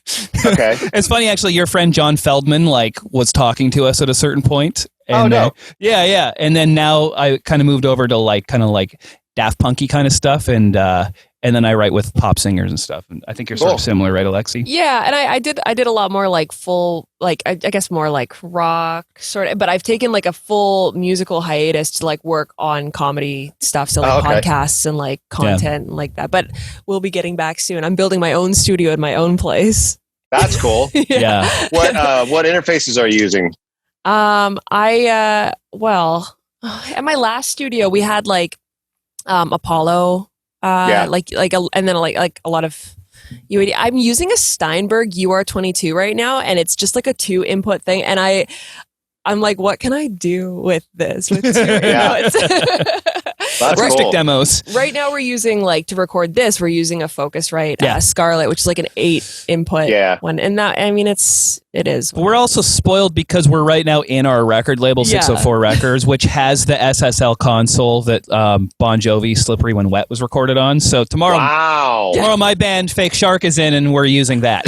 So okay, cool. We're so spoiled with our setup. Like the comedy thing was something that like I started, and it's just kind of taken off, and now we're doing stuff like this. So we really appreciate you coming on and like, hanging out with us, you know? Oh, absolutely. Yeah. Anytime you're in Vancouver, you can come check out the SSL console that Girls was recorded on. That's cool. I mean, I've been lucky enough, you know, I got to record at Dave Grohl's studio. Oh, Sound City. Sound City board and look at that and use that. And, you know, it's interesting because the vintage gear is so cool. Yeah. And I like how right now the recording industry is trying to find itself between the ease of plugins and the creativity that plugins allow, but also incorporating some of the vintage gear as well. And I think it's really interesting when you go to other people's studios and you see like some people don't give a damn about outboard gear or vintage or whatever. And it's like, if it sounds cool, I'm going to use it. I don't care who makes it. I don't care about the cachet of saying like, you know, I used the vintage 1176 on this vocal, whatever it is. And then you have people who, you know, like Dave Grohl, who has a studio and it's all vintage gear and it's all vintage guitars and bass, you know, amps and outboard gear and the board itself and so much cool stuff. I don't know. I like that the barrier of entry for recording is so low now. I mean, you can just basically if you buy any Mac product, it comes with GarageBand, and then from there you can just go to Logic, and then it's like basically so many young startup musicians and producers and engineers can get their foot in the door without it going through the really oppressive studio system of like the 70s and 80s, where if you wanted to work in a studio or be a producer or an engineer, you had to start as a runner and clean toilets and go get people food and go to the grocery store for whomever or do this for years, and then you were assistant and you just sat in the corner and maybe you patched a few things for years. But I mean, now it's like you can grab a computer and you're off to the races. That's so true. I like my dad was like briefly in the industry, and he when I was getting into school for music, he kind of hyped it up, and he was like, it's going to be like this, it's going to be very abusive, and you're going to have to be a runner forever. And then once I was done and doing an internship, I was shocked at like how quickly I got into like recording with I know, because you hear the horror stories. You hear the horror stories of like, there's a guy in town, Garth Richardson, and everyone's like, oh, he'll make you dress like Cupid to go do this if you screw up. And then the first time I worked with him, I was not a runner. I was already like an established producer. And I was like, oh, I skipped that thing. I was so afraid of it now. You know what I mean? Yeah. Exactly. Now the only thing he does when you work with him is he just abuses you if you're not like a Maple Leafs fan. Oh, that's the deal? Yeah. You're not allowed to park in the parking space of the studio if you're not a fan of them. Yeah. Got it. And I don't know anything about hockey, so I also skipped that. Totally. One more question, Mark. What was your last day job before Blink took off? I worked at a music store, but not the cool one. I worked at a warehouse, music, movies, and more, like the most corporate record store possible. Wow. And you were boxing things and doing shipping and stuff like that? I was like, Christmas morning, I had to work and I was alphabetizing cassettes. Wow. Did you see, was it stuff, it was at least like stuff you liked? No, it was everything. I mean, it was everything from, the biggest pop hit of the day to music soundtracks to jazz to, video rental to, people would come in and hum songs at you and you try and figure out what they were going for. It's like analog Shazam. Totally. Yeah, I remember that Monster by REM came out during that time. No, Automatic for the People, came out. And I must have listened to that album.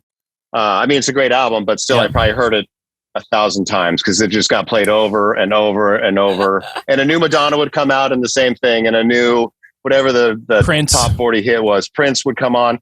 I was lucky to listen to Prince. If we got to listen to Prince, that was a good day. Absolutely. It's funny though, because I worked in record stores too as a teenager, you see how the high fidelity pretentiousness can happen just from being forced to listen to that thing all the time and then dealing with customers. You become like I did. I told her the story.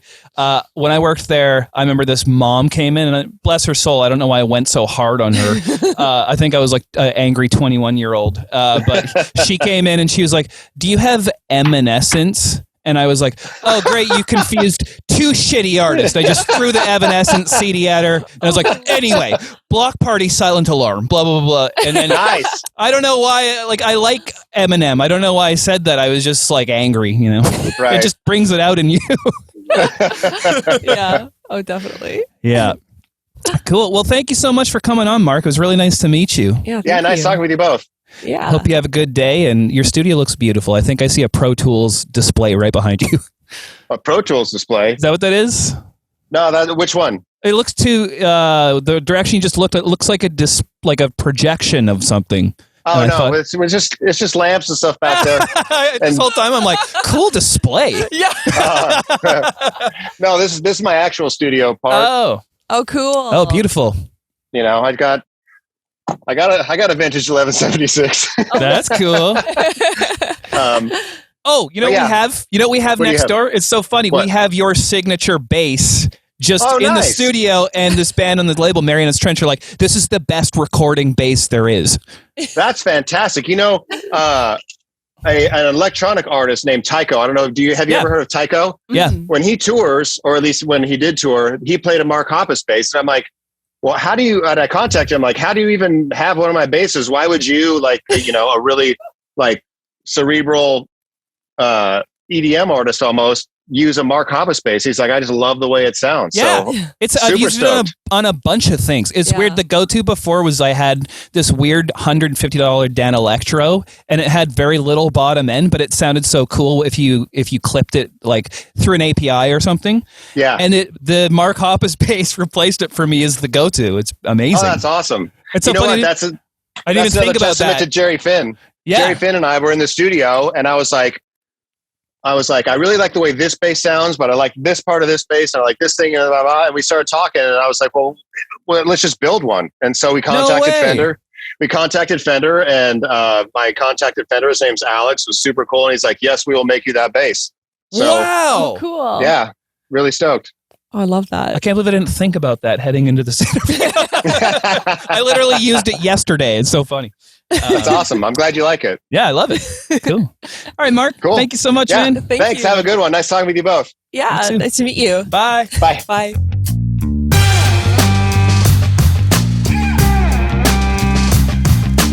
Are you a coffee snob? Like, do you? Yes. You know, it's so funny. I was just thinking The about only this. thing I have left. I understand.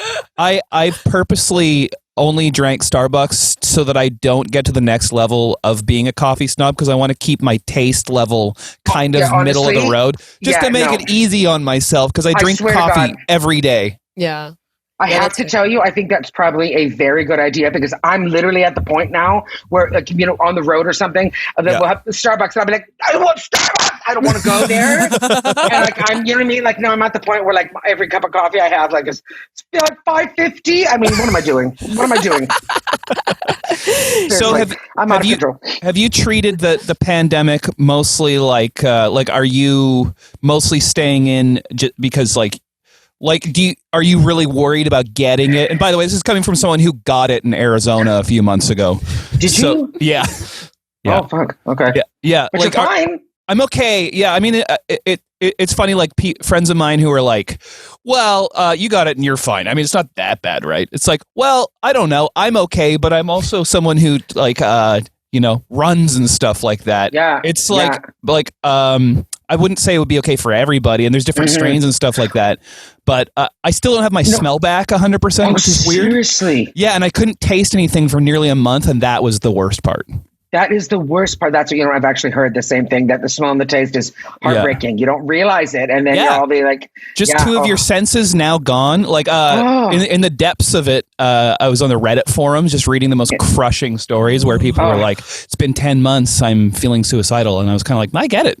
Just two of your senses gone, Seriously. Yeah. See, but I will tell you though, you know what? And I know that right now, I feel like it, since the new year started, I feel very strange, because I feel like I'm sort of the, I'm not the popular crowd of it now. I'm still terrified to get it. I don't want to get it. I don't want it, because I have to be honest. I don't know that I'll survive it. You know what I mean? And I don't want to die. I don't want to die for something that I can hopefully try to prevent. Hello. But also, you can get it more than once. So when people say that, I don't really understand what they're talking about. And it's not even like, and be like, oh, you won't die. And I'm like, yeah, but then you also hear about people that get it, and they're like, I'm fine. And then 3 weeks later, they're like, I'm so sick. Like, I don't want anything. I don't want any debilitating things. I just don't. Yeah, and I feel like the world has sort of been, or at least this part of our world, especially the comedy community. People are just like, what, we're doing shows again. I'm like, I'm not going to. Yeah, I'm not going to, and I feel weird about it because I miss it so much, and it's awful. But I also go, and you know what? Even just like me being selfish and saying I don't want to get it, I also don't feel right asking people to congregate. I really don't. Yeah. With like shows and stuff, I'm like, I shouldn't be doing this. I don't want to kill someone's grandma. Do you know what I mean? I really don't. So, but we're in a strange place now, because I know we're all very tired of it. And I think as far as humans go, it's like, it's hard. It's hard. We're not supposed to be living like this. So I think we're in a very precarious place right now. So anyway. It's okay. Let's change it up. Yeah. Let's have a little fun here. And the best way to do that is to ask you about have you had any experience with ghosts? Have I? You know what? Okay. I haven't had any experience with ghosts in a really long time. Okay. But I did have some childhood ghosty type Ooh, things. really? So I don't know now if it's like ghosts realize that like I'm, you know what I mean? Like I'm chill with it, like I'm okay with it kind of thing, that they're like, don't bother her. She's no fun. I don't know. I don't know if that's the story. The one thing that I have, like that I remember very clearly was, okay, obviously I'm Italian, but my mother was British, right? So both of my grandparents, my maternal grandparents, very British, born in, the Isle of Wight. And they're very, cute. My grandfather died when I was about 12, and he always wore like a beret, like a tam, as they called it, sort of like, because he was Scottish, English, and so they called it, it was plaid, and he called it his Katie. Now, I don't know if that was the name for the hat or what if he had a nickname for his hat, I don't know. But they called it his Katie, all right? He wore it every day. Every time I saw him, my grandpa had that hat on. That was just it. So when he died, he sort of like, some things, like some mementos, like he gave the Katie to my mom. And she was like, Mom, okay, great. And we hung it. My mother hung it in the foyer of our house, at the front of our house that I grew up in. Remember seeing it there, whatever. But Mom felt bad about it. And she was like, she wanted my grandmother to have it. She's like, Mom, I feel like you should have it. She's like, no, your father wanted you to have it. And Mom was like, I feel like it should be with you. And I'm telling you the truth, that hat found its way to my grandmother's house on more than one occasion. Oh no! On more than one occasion. And we called her Nanny, and my nanny would come and she'd have the hat. And next time she's coming for dinner and go, I told you. And my mom would be like, no. Oh, what? No. Now, I mean, yes. Is there maybe that my grandmother was old and she was taking it? Maybe. But it happened more than once that like, we'd be like, where's the Katie? And it was just, who took the cake? Yeah, and it ended up at my grandmother's house. I'm going to say a solid 4 times. So, and then after that, my mother was like, "Why don't you just keep it, Mommy? Just please keep it." It's supposed to be there. I think, you know what I mean? I think it was. I think it was just to kind of like, even though my grandfather gave it to him, I think it was like, it was supposed to be with his wife. So wow. So that's the really only real spooky one that I had that I remember. You know what's so funny is we always ask this question, and I just realized I have a thing like that. Because the first musical artist I really like, we're both musicians, and that kind of like, aside from comedy, like my main thing is music production. Prince has always been my hero. Yeah. The day he died, the CBC asked me to come on and talk about him, and I cried on the radio. It's kind of the only time I've cried about a celebrity I didn't know. It's just I don't know why that happened, but it's meaningful. Yeah. But I went home and I had a couple friends over that night, and iTunes kept putting his new album on, and I kept stopping it, and they were like, stopping him from playing. Yes. Why would you stop him? Because it was just sending his new album to you. Please, and I'm like, no, thank you. Great purple one. I'm good. I cried on the radio today, but I don't have time to listen to this album. Anyway, if you were playing musicology, it might be a little different. I mean, that's a different story. That's a different story. Yeah. Oh, wow. Yeah, I little things like that, though. I think little things like that are ghosty. I do. I think little tiny oddities that you go, how'd that happen? I think those are ghosts sometimes. You know.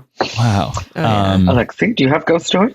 I mean, like, I don't know if I'm observant enough. Like, there might just be ghosty things happening, and I'm just not even noticing it. La la la. I have no idea. That's kind of cute. Her hat flies away. She's like, what a coincidence. Oh, my hats are gone. Weird. Must be windy in the studio. Yeah, I was gonna say. Yeah. But I've definitely heard some. Like, my friends have told me some doozies. So it's like the whole concept of like, do you believe in them? I do, because I believe that, even just scientifically, energy can't destroy energy. So I believe it hangs around. So I've just, I have friends that have just had things that you're just like, yep, okay. I've heard, we heard that a couple of those bastards in the Snowed In tour were pranking you. Listen to me. I'm a very easy scare. Are you? I'll let you scare. I just do. Yeah. I just do. I'm just. Boo. That's just me. It doesn't matter. I can literally like turn my head, you say boo, and I scream. I'm just one of the, I believe it's because I'm trusting. I'm a very trusting woman. But I'm telling you, they love to scare me. And you know what? It is like, it still makes me laugh. Like every time it makes me laugh. But my God, there was there was one theater that had like a really big, I can't remember what town we were in, but had a really big like green room area that we would sit. And all the chairs were like, you know, it was one of those old ones, all kind of just like sitting, you know, along the walls, the big open space in the middle. And they got me good there a couple times. But this last year that we were on, you know, walking out and then sort of like knowing that this is the theater that they really like to get me, like me going, like walking off a stage and coming back and the lights are in the green room and me going, I know what you're going to, like walking, going, I know you're going to show yourself. And they were all just like up against the walls, just kind of with their eyes. And, you know, they just do. They really like to scare. The best one was that they posted it when Paul Meyerhog, I love him so much, came from above. Did you see that one when he came from above? Yeah. That's not fair. He came on here and told the story he was so proud of himself. Like that was a good one. Like he was more proud talking about that accomplishment than his career accomplishment. Yeah. And then he was saying, he was like, I want to have a show where I just prank Deb. Because I'm into it. She's the perfect victim because she'll stand still and it's every time she does it, it's funny. So, because that's the thing, I'm telling you, and he's the one. It's always Paul. Paul would get me over and over. But when I joined the tour, there was always, it was sort of like just get each other. Do you know what I mean? They were always desperate to get each other. And Dan Quinn, who is, we all know Dan. Yeah, of course. He's not, you know, he's not an easy scare. But getting Dan, they really scared Dan once at a parking garage, and it was. They talked about it for years. It was just the greatest thing. And so it was get everyone, and then it just turned to like just get Debra because she's the best one. Yeah. So and that's fine. Oh God, so funny. It is funny how some people just bring out an energy in you, the bug me energy, because certain singers I produce. Very brotherly kind of vibe there. Do you know what I mean? It's like the little sister to all the. Even though I'm the oldest one in the group, I still have this little sister vibe. You know. Yeah. That's good. That's a good thing. Fun. You make people comfortable enough around you that they can torment you. Exactly. Oh no! All right. When you were a teenager, did you ever have a delinquent phase? Like a lot of comedians were like, "Oh yeah, I shoplifted" or whatever. No, you know what? That's a good question. No, nothing really outrageous, honestly. I grew up in a small town, right? I grew up in southwestern Ontario in a little town called Tillsonburg. And when I was growing up, there was 7,000 people. So it was one of those towns that like you got caught for even like trying, you'd be like, why are we trying? Like, so, hi, Mrs. Parker. Like, you just never, like, you couldn't not get caught. So I think the whole idea of like being bad, it just didn't. Like we're not even gonna, like, why are we even trying? We're just gonna get grounded. So I don't think I ever was, and you know too, like I was never the class clown. I was never, I never really did. I mean, I don't think I even broke maybe once I broke curfew, like once in my whole teenage career. Like the only thing delinquent that I did was I went through a very, several bold fashion statements. Oh, here. You know what I mean? Like I'm still going that was through the only that. thing. Me too. The stuff that your mother, look, you know what I mean? The stuff that your mom goes, oh God. But you know what the thing is?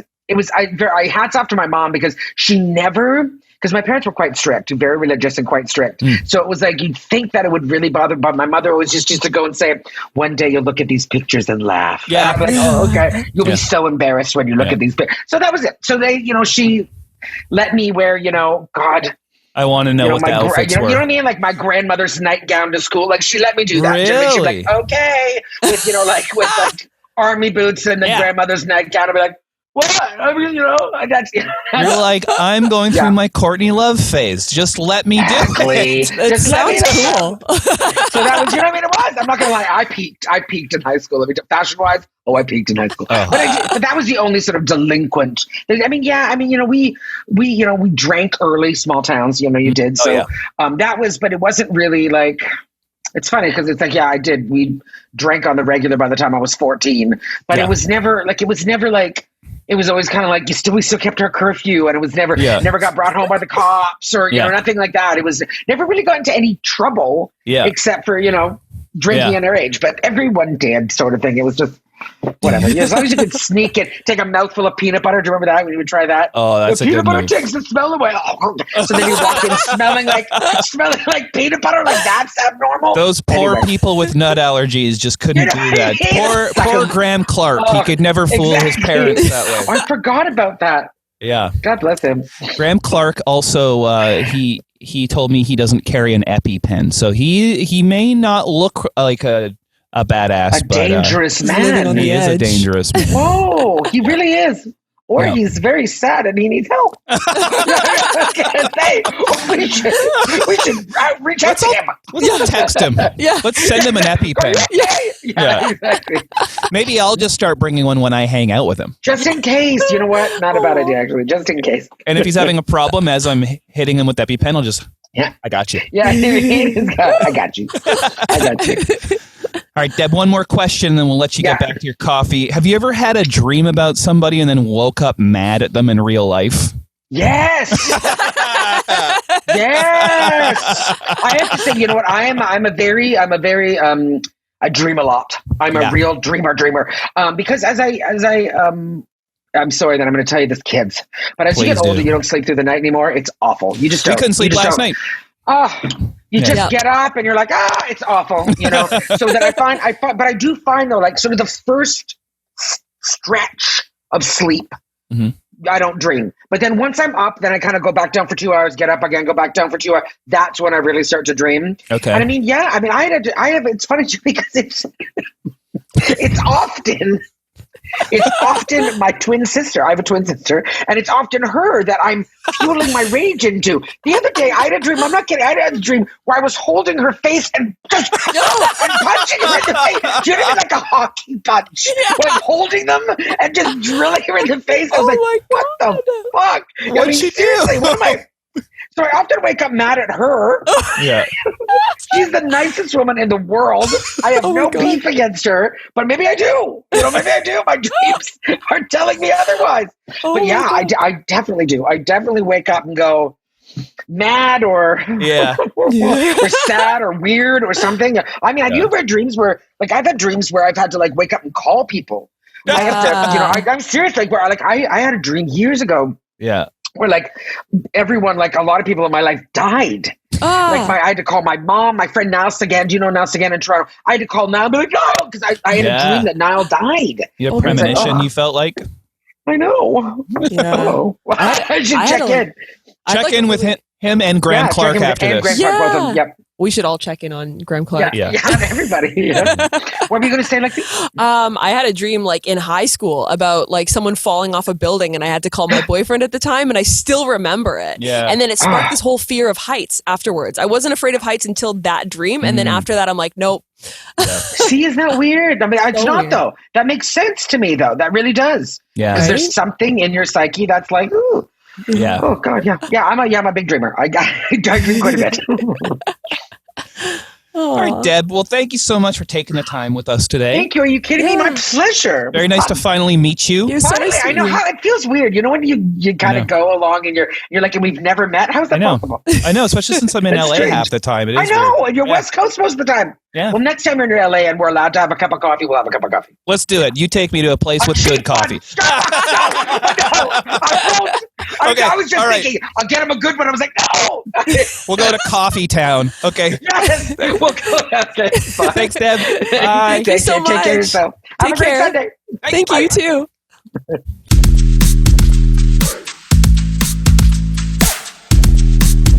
Hey, Mark. Yo. Hey. Can't quite see you yet. Oh, hang on 1 second. I'm not decent. All right. Putting pants on. Hang on. All right. All right. So, anything I need to know ahead of time? Not really, man. We're just kind of having a fun chat for 15 or 20 minutes just as part of the fundraiser. So, it's real easy, man. There's nothing. Okay. Hey. You had your pants on. You're outside. You never know. This is Alexi. I'm Kevy. We've talked before. Thanks for doing this, man. Really appreciate it. Yeah. Hey, anything for the kids. I know you said you said in the past you have commitment issues, so I appreciate you coming on here and doing this. I'm the same way. Like if I have a meeting like next week for like 15 minutes, I will just hope it gets canceled. So yeah. The worst. I mean, my friend's got a great joke. He's like, I'm super stressed out. I have a 6 a.m. flight in a week. Yeah. I totally relate. Oftentimes meetings do get canceled like 15 minutes ahead before them, and it's the best relief when they get canceled. The best. Nothing better than when something cancels. No offense, though. I'm happy to be here. Oh, thank you so much, man. Have you always been like that? Like when you first started doing stand-up and you had like an 8 p.m. set at night, were you awake at like 11 a.m. like, fuck?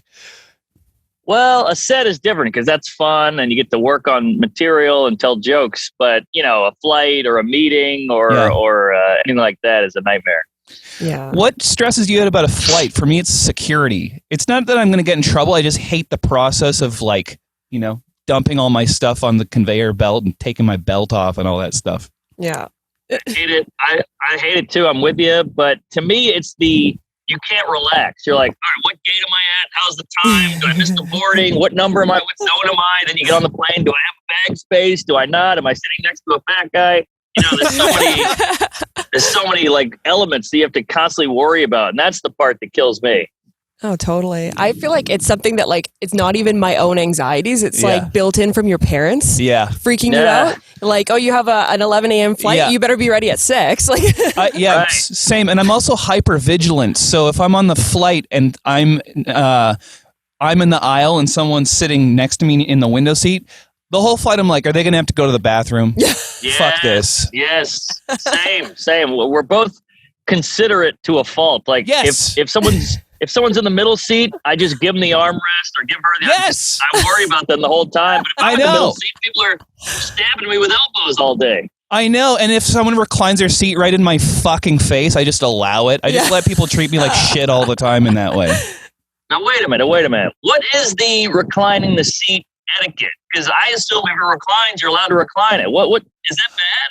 I think you're allowed to recline it, but I never do just because I feel bad for the people behind me. And now I do the thing where I just pick the seat at the very back of the plane, so I feel fine with it. And I also like being close to the bathroom just in case. I don't know. I hate bothering anybody ever at all for some reason, which is weird because I'm like 6'3". Like you'd think I'd be like more into like intimidation and bullying people, but I really feel like I'm just a nuisance. He's very aware of your size. Yes, exactly. Right, but that's a good sign. I think because you're actually secure with yourself. Well, wait. Like it's the little guy who's the bully. Usually, he's got to overcompensate. You're the gentle giant. Thank you. Yeah. Made me feel great. Are you in New York right now, Mark? I'm actually in Raleigh, North Carolina. Not bragging. Doing a gig out here tonight. Wow, that's so crazy? You're doing shows again. How have they been? They've been great. I mean, I follow the rules. I play ball. I wear the mask. I don't hug anybody. I wear a condom. But I just got to pay the rent, so I have to do these gigs still because that's my bread and butter. Yeah. Mm-hmm. Wow. Did you? We just had Dan Soder on, and he got COVID, and I got COVID last month. Did you ever get it? I got it in March of last year, so about a year ago I got it when it was new and nobody knew what it was. I called a doctor. I was like, I feel like shit. I don't know what I have. He goes, you got a bug. Something's going around, and I think it was COVID. Wow. Did you lose your sense of taste? I lost taste. I lost smell. I was fatigued. I couldn't get up. I was snotty and sweaty and wiped all the time. But I didn't know what it was. Yeah, I was telling her, like, to me, feeling shitty and all that stuff was bad, but losing your sense of taste and smell was, like, so depressing. Brutal. I remember having my nose in a peanut butter jar and I got nothing. Yeah, I took a mouthful of ghost pepper salsa and couldn't taste it, and it was like, wow. Oh, no. I want to go in later, hot ones. Why am I shitting blood? I liked you had talked about how like you grew up in that dilapidated mansion and how the back, which was like a bed and breakfast, was really nice, and then the side that you lived in had like minor lamps and stuff. And you said that would be a good show, but it was be too dark. I think that'd be an amazing show. I would watch that for sure. Hey, I appreciate it. I've tried literally for 10 years to sell it. I've written scripts. I wrote a pitch. I pitched all over town, but no dice. I don't know what it is. I think if I had some juice, if I was like a famous guy, I could do it. But as a newcomer, they're like, this is a lot. Like racial tension, trans, 90s, dilapidated mansion, bed. It was a lot. It's a lot to throw at people when you're not famous, I guess.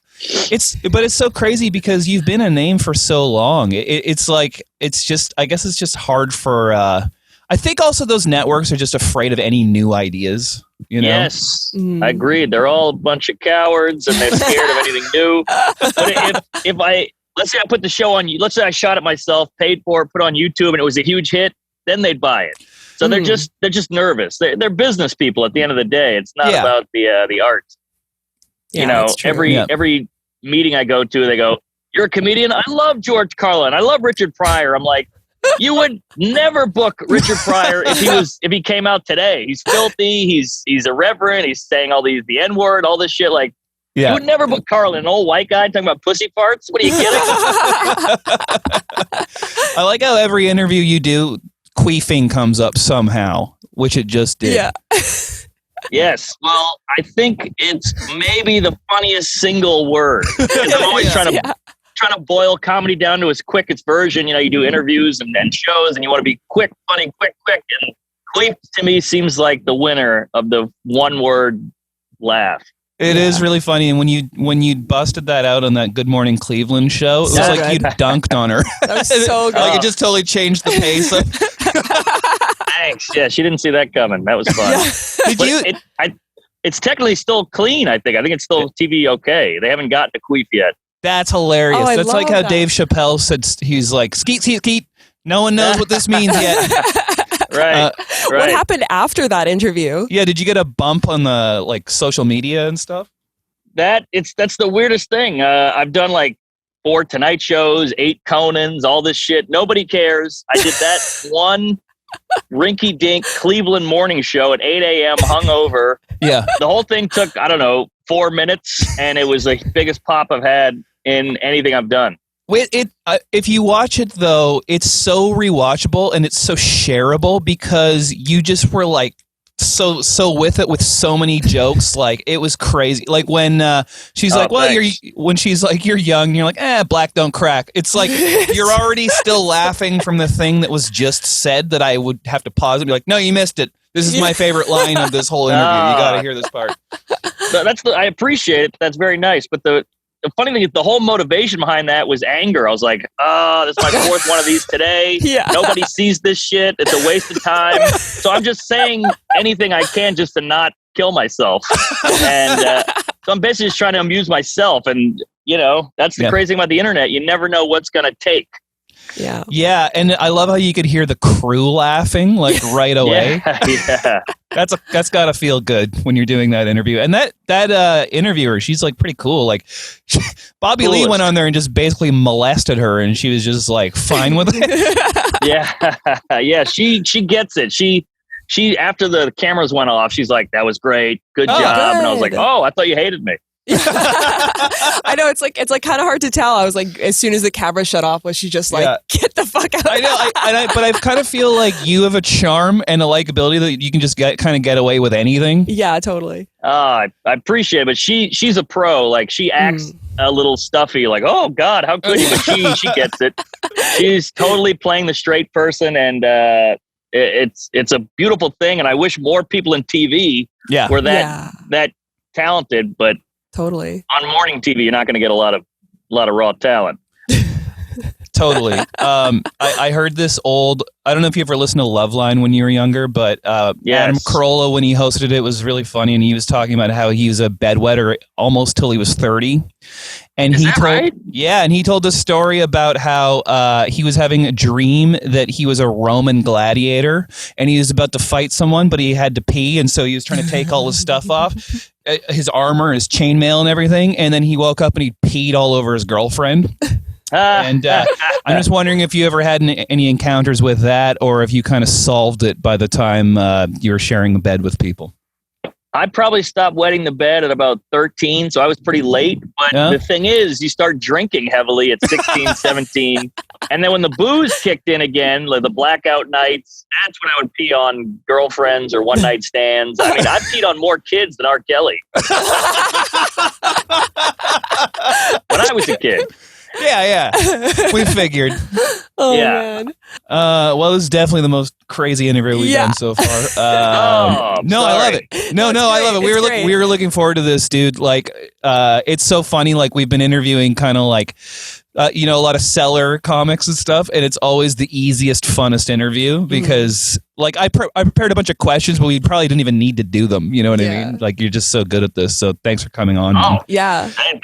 You guys are great, and it's easy to chat with. So, thanks. Thank you. And you have fun questions. I mean, I can't tell you how many of these I do. Like, so what's your process for writing? How did you get into comedy? How do you come up with material? You're like, I don't know. I talk about bedwetting, and then I make an R. Kelly joke, and I write it down. It's going in the act. That's going in the act. Did you, when you were a kid, like I heard you kind of talk about how like you were like into skateboarding and tagging and stuff. Did you ever get into fights? Like you were in a rough neighborhood, right? Because you grew up in New Orleans. Oh, I mean, I got no fights, but I'd say I got beat up a lot. I wouldn't say I didn't do much fighting. I don't know. I didn't know what the hell I was doing. I wasn't an aggressive kid. So if you started shit with me, I would just be like, what? Huh? And then I get hit in the face. But yeah, I got in a lot of fights. I got knocked out once on St. Charles Avenue, and I pissed myself. I got knocked out so hard. What happened? Which is double embarrassing. He hit me right in the temple, and I just saw white, fell down on a guy's lawn, woke up, and I was covered in piss, and my friends were fighting above me. And I was like, well, this is maybe the lowest point in my life. What started the altercation? Well, it was a Mardi Gras parade. I think I was, probably in college. I was 19, 20. And these other college kids were trying to steal another kid, like a 10-year-old kid's stuff. You catch stuff from the floats and you put it in a bag and it's fun. Oh, yeah. And this kid had a treasure trove of beads and doubloons and all this shit. So these guys were trying to take it. And we stepped in. We're like, Jesus, leave the kid his stuff. And they're like, you got a problem? We're like, whoa, what the hell's wrong with you? And then they just started wailing on us. Oh. And we held our own, but the fight broke up. And then while we're all kind of standing there, one of them ran up and sucker punched me, and I went out. Oh. Yeah. And then the urine commenced. That's what you get for trying to be a good person. I know. We got them back later, though. We beat the fuck out of them in the street on a surprise attack. But hey, those were different times when there were no cell phone cameras and no Twitter, and you could really fuck someone up and get away with it. Was it like Good Will Hunting where you were driving and you saw them and you're like, stop the car? Yeah, kind of like that. It was we were at the parade and my friend saw them from it, like, those are those guys. And we had more guys with us this time, and we had like our football player friends were there. Whoa. So we were a lot more mobbed up, and we really dominated. And we didn't feel bad because they, sucker punched me. Fuck those guys. Exactly. I'm glad that happened to them. Maybe they learned a little something. Eye for an anal. So you said that the Good Morning Cleveland thing like gave you like the biggest bump, but Rogan those appearances must do something for your social media and awareness, right? It's not what it used to be with the Spotify, but I'm not complaining. Yeah. I've done the LA one and the Austin one. Oh, cool. And the LA was just, that first one was just, to the moon, Alice. It was just like a huge, huge bump. And I went from being like a, comedian on the road, selling half a room, and then to just selling out shows, adding shows. So wow, that was a big game changer. That's such a cool opportunity. Like when you got asked to do it, man, what a great couple years you had, like with that, and then Seinfeld asking you to open for him on the road and everything, and you were doing Schumer arena tours before that. So awesome. I had a good run, and I'm completely grateful and aware of how lucky I am throughout the whole thing. But here's the thing: is I always prepare. Like some guys go, "I'm doing Rogan tomorrow," and I'm like, well, what do you got? You got any stories? They're like, I don't know. I wrote down every story. I wrote a list of all the interesting things. I wrote the Ena stuff, the bed and breakfast stuff. I wrote it all out and just had it in my head. Wow. In case there was a lull or a dead spot, I could just bring that shit up. So wow. You gotta, you get the opportunity, but you still got to kill it. Yeah. I think that's how you've kind of handled your whole career. Like, you clearly really care about doing a good job with stand-up. Like, it seems like you write all the time. Oh, yeah. You got to write. I heard Neil Brennan once say, he's like, look at all the most famous comedians. They're all the ones who write the most. Yeah. And when I heard that, I was like, oh, my God, he's right. You got to have a new hour. You got to have new material. You got to go on SNL and have material there. You got to go on Conan and have material there. So you just constantly have to be writing and having new stuff. Because comedy, the curse of it, you play Stairway to Heaven your whole life and you're fine. Comedy, you got to have new stuff or you're done. Yeah. Yeah. It's unless you're like one of those Gaffigan style comedians where but you still need to have new stuff, but people for some reason still want to like talk along to the punchline or That's you know what true. I mean? Well, he's got a couple Stairway to Heaven bits, the Hot Pockets and all that. So, but that's, few and far between. That's one bit or two bits out of 7 hours of material. Absolutely. And he's a workaholic too. And it's crazy because he and his wife write his act together, I read. Oh, really? Yeah. Yeah. Did you? True story. Dimitri Martin treats writing like a 9 to 5. Do you kind of have that kind of thing? I try to do at least an hour a day. And Roy Wood Jr., he's a great comic. He had this great point where they said, how much do you write? He goes, I write all day. They're like, what do you mean you write all day? He's like, well, when I'm taking a shower, I'm writing. When I'm eating lunch, I'm writing. Because you're going, how come the hot dog bun is smaller than the whatever? So you're constantly just, what do you call it? Like marinating with material. So that's kind of writing, because writing is more than just literal physical writing. It's actually just thinking about it, stewing on a joke, stewing on an idea. And sometimes that takes years, but you got to be always doing it. Yeah. I mean, you do Tuesdays with Stories, and you've been doing it for a long time. Do you ever kind of like accidentally come across what could be a bit during that and write it down and try it later kind of thing? All the time. Yeah. So just like jogging stuff. Because when you sit down to an empty piece of paper, you're kind of blank. You're like, okay. You start looking around the room. Chairs. What's funny about chairs? But when you start jogging it and having a conversation, it comes more naturally. And like that R. Kelly thing, I'll probably tweet that later. Please do. Yes. I can't wait to retweet it. When you were talking shop with Seinfeld when you were on the road with him, is he still like, let's talk about writing, and like, is he still like talking about comics and all that kind of stuff, like in the same way you do? Completely. He's a complete comedy nerd. He wants to hear who's the new guys, who's the new guy or gal that's fun and innovative and killing it, and what are the good rooms, what shows he like, what are you guys doing, what's up with TikTok? Like, he's very curious, and I think that's why he's so relevant still. I mean, his show's been off the air for 20 years. Yeah. And he's still Comedians in Cars. He just put out a special last year. He put out a new book. Like, he's still hustling. It's so funny because how we were talking about how we're both like overly considerate. When you accidentally went off stage and went back on stage, you must have been just like kicking yourself all night. Worst mistake I've ever made. If I could have given my left arm to replay that, I would have done it in a heartbeat. But then he seemed to have it seemed to like not bother him beyond the moment though, right? Yeah, I guess. And I think weirdly enough, he kind of gave me the business and he yelled at me. And then I think that actually made us closer in the end. Oh yeah. So it all worked out, ends well, whatever that ends well, whatever it is. All's well that ends well. But it was pretty horrific at the time. I went home. I'm in my suit. Yeah. And I'm just laying in bed in the suit staring at the ceiling. And like, before I know it, the sun had come up. I just was thinking, Yeah. Brutal. Oh, no. Sorry I brought it up. No. It's a fun story. We're still cool. It's not like it fucked up our relationship. Oh man, that's great. Did you find that during isolation, everything you were consistent with writing and everything still? No, I feel bad. I wasn't as good as I could have been. I think we all had a moment like, well, the world's over. Let's just eat ice cream and watch Netflix and keep the bathrobe on and sleep till 3 and go to bed at 5. So I definitely enjoyed that for a couple months, but now I'm back stepping on the gas again. That's great, man. Well, thank you so much, Mark, for coming on. We really appreciate it. We're big fans. You're so funny, man. Thanks for doing the great interview with us. Yeah. You guys are pros. You're great, and praise Allah. Have a great show tonight, man. Thank you. Comedy. Bye. Bye.